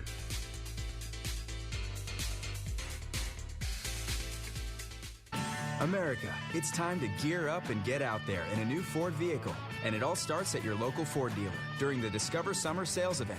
Choose from a great selection of Ford trucks and SUVs equipped with the tech and comfort you need to discover your best summer ever. With a large inventory in stock, now is the best time to trade in, trade up, and discover summer with Ford. This is your time to discover summer at your local Ford dealer. Jaguars fans, Everbank is building its future on the partnership and the performance you know and trust. Take advantage of high-yield savings solutions with money market, online savings, CDs, and more. Visit everbank.com/Jaguars today for your financial advantage. Everbank, member FDIC, and the official bank of the Jacksonville Jaguars. Jaguars fans are gearing up and saving big at Fanatics.com, the world's largest collection of officially licensed fan gear from all the leagues, teams, and Jaguars players you love. Shop the most trusted brands, exclusive designs by Fanatics, and autographed collectibles from today's biggest stars. Join Fanatics Rewards today and earn fan cash on every purchase. Shop now and get today's special offer. Fanatics.com, officially licensed everything. Cancer patients across the Southeast make Baptist MD Anderson Cancer Center in Jacksonville their first choice for treatment. Dr. Jonathan Melquist explains why.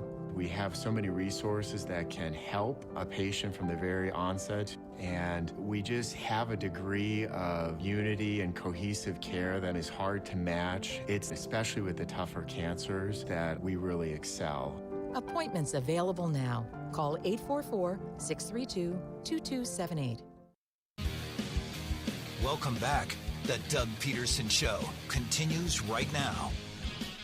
We're back. JP Shadrick, Jeff Lageman. The Doug Pederson Show continues on the Jaguars Radio Network from Detroit, where the Jaguars and the Lions practiced the last 2 days. A former Lion is now on the Jaguars. Jamal Agnew, Logs, wide receiver, kick returner. We know what he can do in the return game. We saw flashes of what he can do in the offense as well. You know, sweeps, handoffs, whatever you want to do with it. Normal routes as a wide receiver. He's just grown as the years have gone. And it is cool to see a lot of the folks, the staffers for the Lions, welcome him back with open arms this week. Yeah, and look, he's one of the favorites of the Jaguar staff. I mean, they love Jamal Agnew.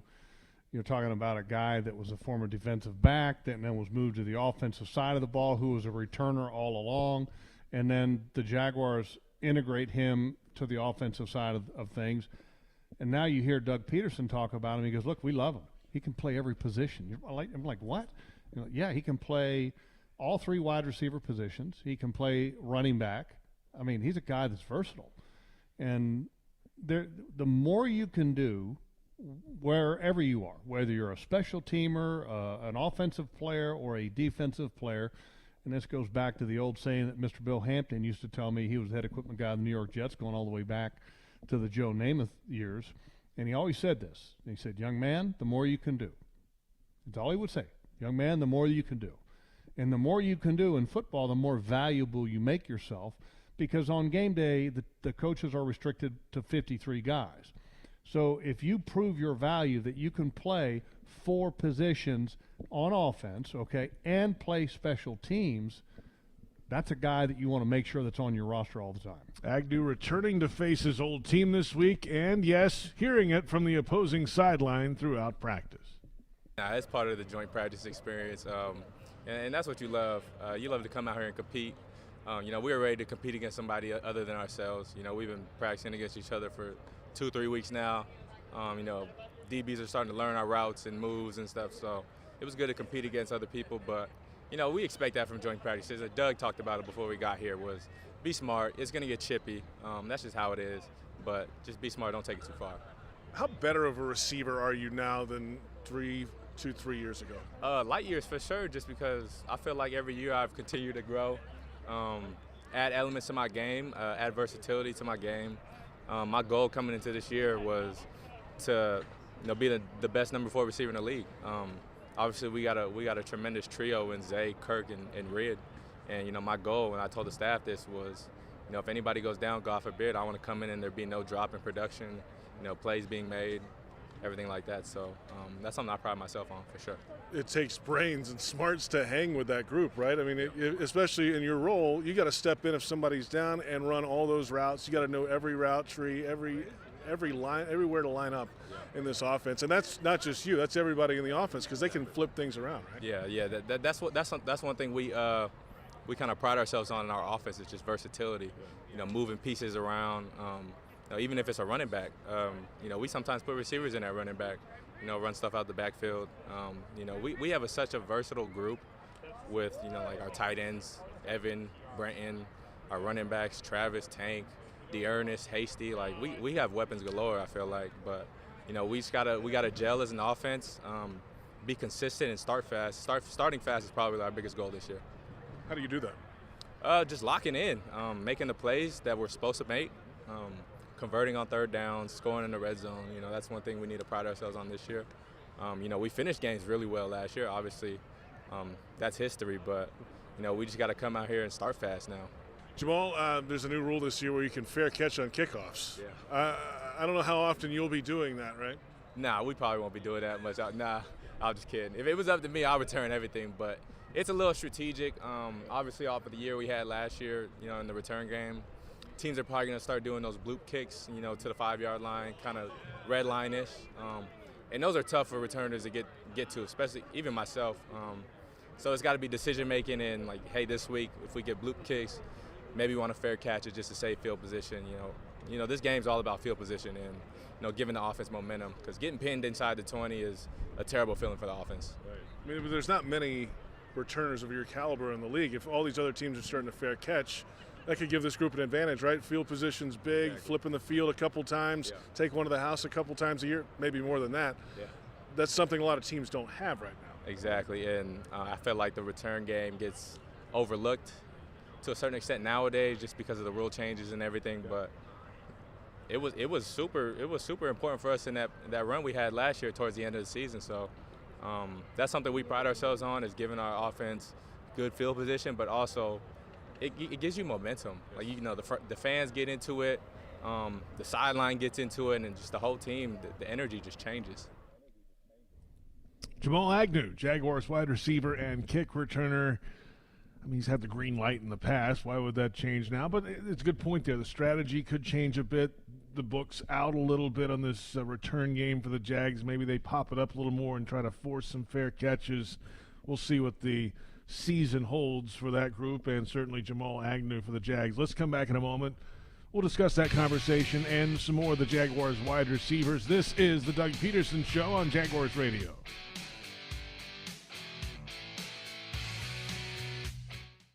Frank Frangie here. When you want barbecue in Jacksonville, you want Bono's Pit Barbecue. You can find Bono's locations all around town and on game day at Everbank Stadium, because Bono's is the official barbecue of the Jacksonville Jaguars. Over 70 years of authentic Southern Pit Barbecue. We are the local barbecue joint in BBQval for generations of people in Jacksonville. Go to bonosbarbecue.com to learn more, or call 904-880-8310 today. And remember, if you don't see a pit, it ain't legit. Your hometown gate now has more ways to save. Introducing My Gate Rewards, a new loyalty program with member-exclusive savings and fuel discounts. Earn points on in-store purchases, take advantage of special offers, and save on products you love. Score free coffee, fountain drinks, pizza, and soft serve with Gates frequent shopper clubs. Then use your points on savings at the pump. Download the My Gate Rewards app in the App Store today or ask a store associate for more information. Go from good to Gate.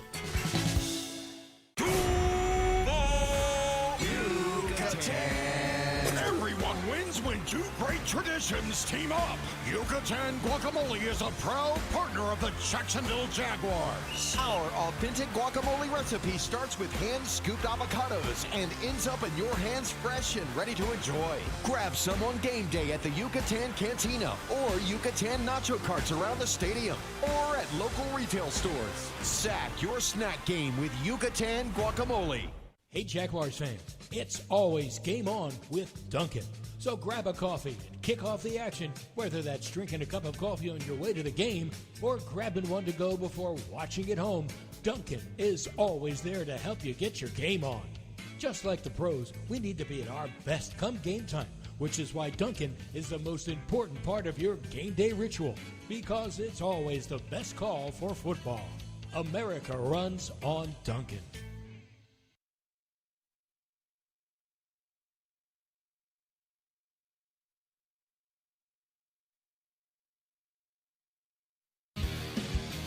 Welcome back. The Doug Pederson Show continues right now. From the Team Hotel in Troy, Michigan, the Doug Pederson Show continues. JP Shadrick with Jeff Lageman. Head coach Doug Pederson joining us week 1 of the regular season before the Jaguars face the Indianapolis Colts. The last 2 days, though, they have faced the Detroit Lions in joint practices at Allen Park at the Lions facility, about 18 miles away or so from the Team Hotel. And, of course, Saturday, 1 o'clock kickoff time for preseason week 2. The Jags and the Lions at Ford Field in downtown Detroit. We heard from Jamal Agnew just a moment ago, wide receiver, kick returner. And I thought the quote that really stood out for me was he wants to be the best number 4 receiver in the NFL. He understands his role and this wide receiver room in this offense. It's the big 3, right? Ridley, Kirk, Zay Jones, and then Agnew's kind of that guy that can plug in everywhere. He's got to know every spot. All those receivers have to know every spot, by the way, but certainly Agnew. If somebody's down, he's the next guy in there, and he's got to know every tree and where to go and what it means in the offense. And when they're all healthy and rolling and they're all on the field together, that creates just a totally different issue for the defense. Yeah, I think you brought up a great point about being the best number 4. It shows an unselfishness. And a lot of guys would have the mindset, if they were the number 4, that hey, look, I want to be the best wide receiver on this football team. I want to be number 1, and throw me the damn ball. I mean, you could have that attitude. And, and that's, I think, was what's unique and special about the wide receiver group, and I'm kind of including Evan Ingram in there because, I mean, he's kind of why not? Yeah. I mean, he's a wide receiving tight end, and so that it's really encouraging to see and to hear that attitude out of Jamal, because you hear it all the time out of Zay and Kirk. I mean, they talk about, hey, look, if it's Zay's day, it's Zay's day. Christian says that, and Zay will say, hey, look, if it's Christian's day, or Evan's day, then it's their day. It's about winning, and that's ultimately what you have to have. You have to have an unselfish room, and that has always been one of the, I think, traits of Doug Pederson's offenses, okay, in all the years that he's been coaching, is that he has always relied upon multiple weapons. It's never been a Calvin Ridley-centric offense. It's never about one guy. It's about the system, the team, and the production of the offense as a unit. Last year, receivers on this team, all had success in yardage and catches. I mean, look, everything. They spread the wealth. Zay and Christian both had over 80 catches. I'm the only duo in the National Football League to be able to do that. And I think a little bit of that is going to come into the running back room this year. Yeah. Because I believe that Tank Bigsby is going to be a legitimate guy to share the load with Etienne, whereas last year we saw Etienne, and then a little bit of Jermichael Hasty. I think this year we're going to see a little bit of Etienne, okay, a little bit of Tank Bigsby, and then a little bit less of Jermichael Hasty, but he will still be involved. So, I mean, that's really encouraging when you have that depth at the skill position like the Jaguars have, knock on wood. You know, everybody stays healthy because that's what you want to have through the season. Put it this way, even like the running back depth, that room, you're probably going to you're going to say goodbye to Snoop Connor, who is at what round was he last year? A draft pick last year. Yeah, mid-rounds. Mid-round, fourth or fifth or somewhere in that. And he's probably going to be out because you now have a really good room, and you just don't have, the space to keep a guy like that. But that's when you become a good football team, then you're going to have some cuts that include some previous mid to high draft picks that are going to happen. That's just part of the deal. We'll return and hear from head coach Doug Pederson on the Lions game last year.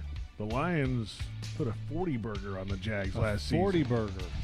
We're back in a moment. This is the Doug Pederson Show on the Jaguars Radio Network.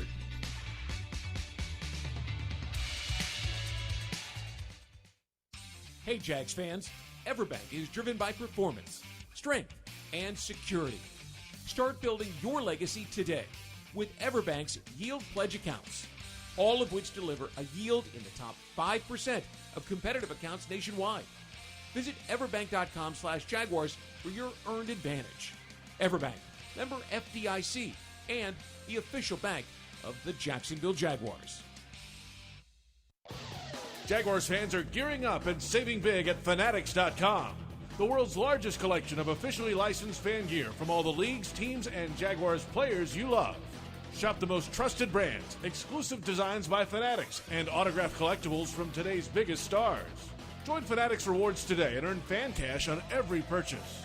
Shop now and get today's special offer. Fanatics.com, officially licensed everything. Football and Miller Lite. Duval's greatest pairing. Can cracks at kickoff. Tailgates going well past postgame. Sunday night overtime. Followed by Monday morning pride. Knocking on bar tops for luck. Kicking back on any given Sunday. You never forget the way some things taste. Jags football tastes like Miller time. Celebrate responsibly. 2023 Miller Brewing Company, Milwaukee, Wisconsin.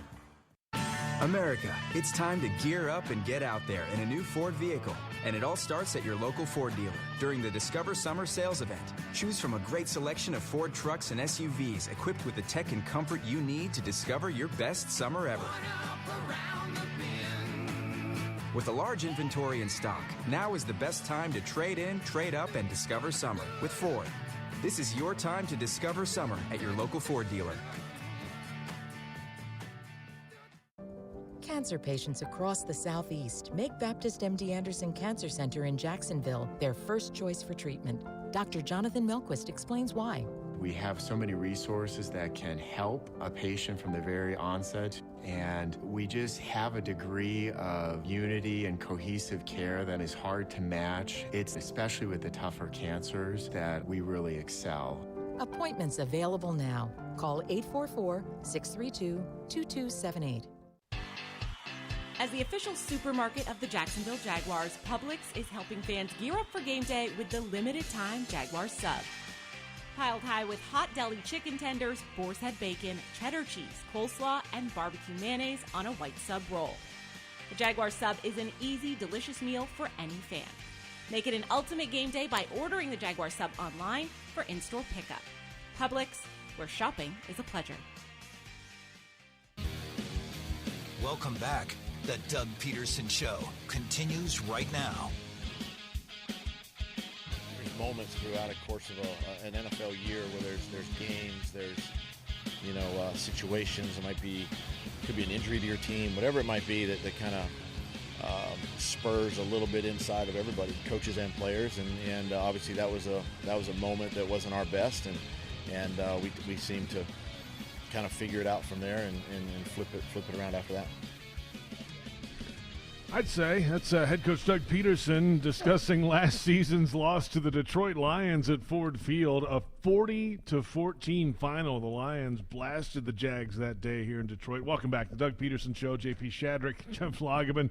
After that point, the Jaguars won their final 5 of the regular season and walked down the Tennessee Titans and won the AFC South in Week 18 with that win over Tennessee and Jacksonville to get it done. But that Lions game was the last Jaguars loss. Of course, practices this week against the Lions, bringing back some of those memories. And, hey, don't let it happen again like that. But Doug's right. It sometimes takes a moment like that. And earlier in the season, you could argue that the interception in London on the goal line kind of did that for Trevor, right? Personally, got him to not throw as many of those anymore. But the team had that wake-up call in Detroit and then got their act together. Yeah, they did a good job, and they were just coming off a big win against the Baltimore Ravens. So I think it kind of taught them, hey, look, stay grounded after the win and be ready to play. And they got throttled. And the Detroit Lions are a good football team, and the Detroit Lions have some offensive weapons and some good quarterback play. And when you're not ready to go against a good football team, it can make you look bad sometimes, and that's kind of what happened. And they were able to bounce back, so they did a good job with that. But, yeah, sometimes a young football team has to take some lumps as part of the learning process, and that was certainly one of those lumps from last year. Last year's in the rear view, though. It's time to look forward. And what was disappointing in that game for me was, first of all, the Lions were up and down the field at will, and the defense just had zero answer. And I thought it would be a bit of a shootout game. I really did.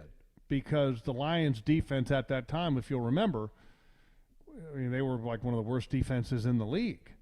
And they were playing a ton of guys that were in their first year, rookies. And the Jaguars just didn't have any kind of rhythm as an offense. Mm-hmm. So the disappointment in that game, because, the defense was struggling at points, in the middle of the season, so you kind of knew that. But I expected a lot more out of the offense, and it just wasn't happening in that game, and I thought it would against a young, not that great of a Detroit Lions defense. Jared Goff that day threw for 340 yards, 2 touchdown passes, 31 of 41 through the air. He's back, of course. And but look at give me some rushing stats that the Lions have. Swift, 14 for 62, a touchdown. Williams, 11 for 35, touchdown. Those are the leaders. Okay, and so, they didn't run the ball a bunch. No, but they ran it. Look, enough. Williams ran it with success, and that was, I think, key. But Jared Goff was just, it's having his way. How many times did he get sacked? Let's see here. 1.5, 2. Okay, and so not a ton of pressure, and that's it. We knew last year, look, that they and still a bit of a question mark this year. Where are you going to get the pass rush, the pressure from the inside of the pocket? And it's a bit of a question mark last year. It's still a question mark this year. And you knew that the Detroit Lions had 2 premier tackles, so you knew that it was going to be tough sledding to get pressure on Jared Goff. Chad Muma had a sack and a half in that game, by the way, and 11 tackles. Yeah, I think that's one of the games he started. It was. Yeah, he had, I don't want to say a good game because they scored a ton 40. of points. They scored 40. You can't say any defender had a good game when the offense puts up 40 points. But learning experience, and then the ensuing games, the Jaguars got on a roll, and it was fun. Let's come back. We'll look ahead to Saturday. Playing time. Who's going, who's not? Coach Lageman will give us his answers when we come back. It's the Doug Pederson Show on Jaguars Radio.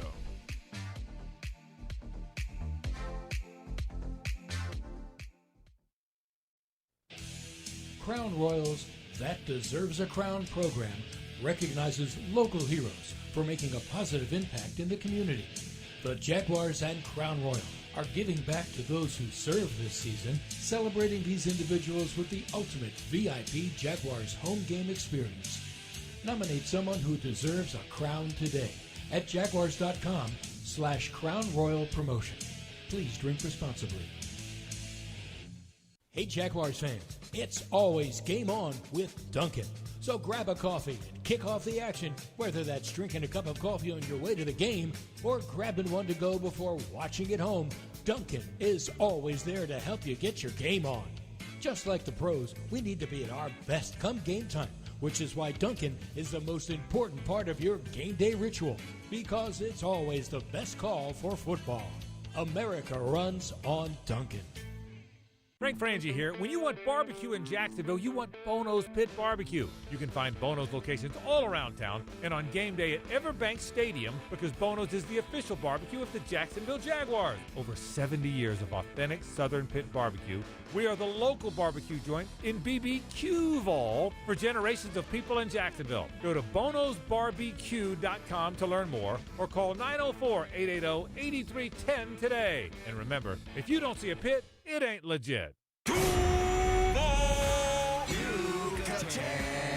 Everyone wins when two great traditions team up. Yucatan Guacamole is a proud partner of the Jacksonville Jaguars. Our authentic guacamole recipe starts with hand-scooped avocados and ends up in your hands fresh and ready to enjoy. Grab some on game day at the Yucatan Cantina or Yucatan nacho carts around the stadium or at local retail stores. Sack your snack game with Yucatan Guacamole. Your hometown gate now has more ways to save. Introducing My Gate Rewards, a new loyalty program with member-exclusive savings and fuel discounts. Earn points on in-store purchases, take advantage of special offers, and save on products you love. Score free coffee, fountain drinks, pizza, and soft serve with Gate's frequent shopper clubs. Then use your points on savings at the pump. Download the My Gate Rewards app in the App Store today or ask a store associate for more information. Go from good to Gate. Jaguars fans, Everbank is building its future on the partnership and the performance you know and trust. Take advantage of high-yield savings solutions with money market, online savings, CDs, and more. Visit everbank.com/Jaguars today for your financial advantage. Everbank, member FDIC, and the official bank of the Jacksonville Jaguars.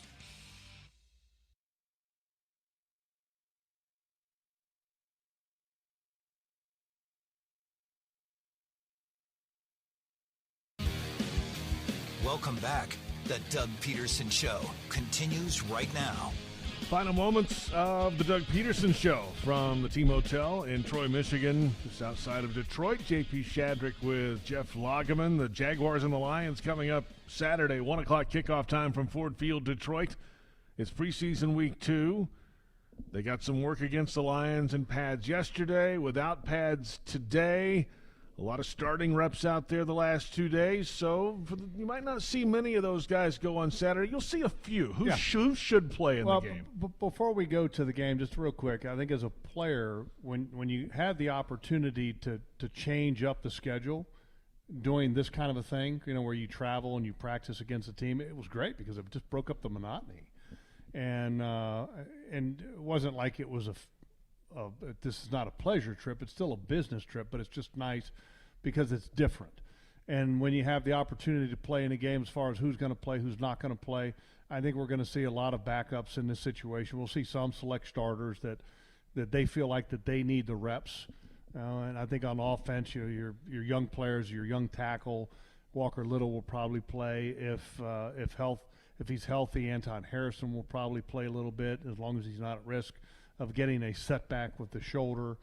I think the interior guys, I would be surprised if your center Fortner goes or if Sheriff goes. Your skill position guys, your starters are not going to go, would be my guess. Trevor, no. And this would be a great opportunity for that second tier of wide receivers that we talked about earlier about being really a really good group. I think the big night for them. The running backs, Snoop Connor, Dearness Johnson, Tank Bigsby. This is a great opportunity to see them. And then the backup tight ends. I mean, we've been talking about, and we like Farrell as an inline blocker. He's probably going to play because you want to still to get him some reps. But I'm a big fan of Prince. And Garrett Prince. We saw a lot of really good things from him in camp. And then in the Dallas game, it was okay. I want to see him get some more opportunities at catching the ball here in Detroit. Defensively, who needs to play? Well, I think a lot of those guys need to play. When I say a lot of those guys, I don't want to see Foye. I know he can lead the league in tackles. He's fine. Devin Lloyd, I might get him some snaps. He struggled last year. Here would be an opportunity for him to play without having Foye on the field and to let him kind of be the captain on the field a little bit. So I would probably play him. Trayvon's a young player. He needs some reps. I would maybe be inclined to play him. Tyson Campbell, he's proven. Okay, I want to make sure that I keep him in bubble wrap. And you've got some other guys at corner you want to see out there and maybe see. Well, and that's a position that you don't want to have an injury at. Yeah, that's okay. it. So I think your starters there are going to be put on the shelf. Your safeties, and look, I'm a big fan of Rayshawn Jenkins and Cisco, but I don't need to see him. I wish Antonio Johnson were going to be healthy. I would have loved to see him get a start. Yeah, injured his hamstring yesterday. Could be a little bit of time for him. We'll see what happens moving ahead. Looking forward to the game this Saturday in Detroit. The Lions and the Jaguars preseason week 2, and we'll be 2/3 of the way home to the regular season. I'm ready for the regular season. I think we all are. But I'm not ready to bypass this opportunity to look at the roster because this is very important. That's Jeff Lageman. I'm JP Shadrick. Thanks to our entire crew, and thank you for listening and watching. This is the Doug Pederson Show on the Jaguars Radio Network.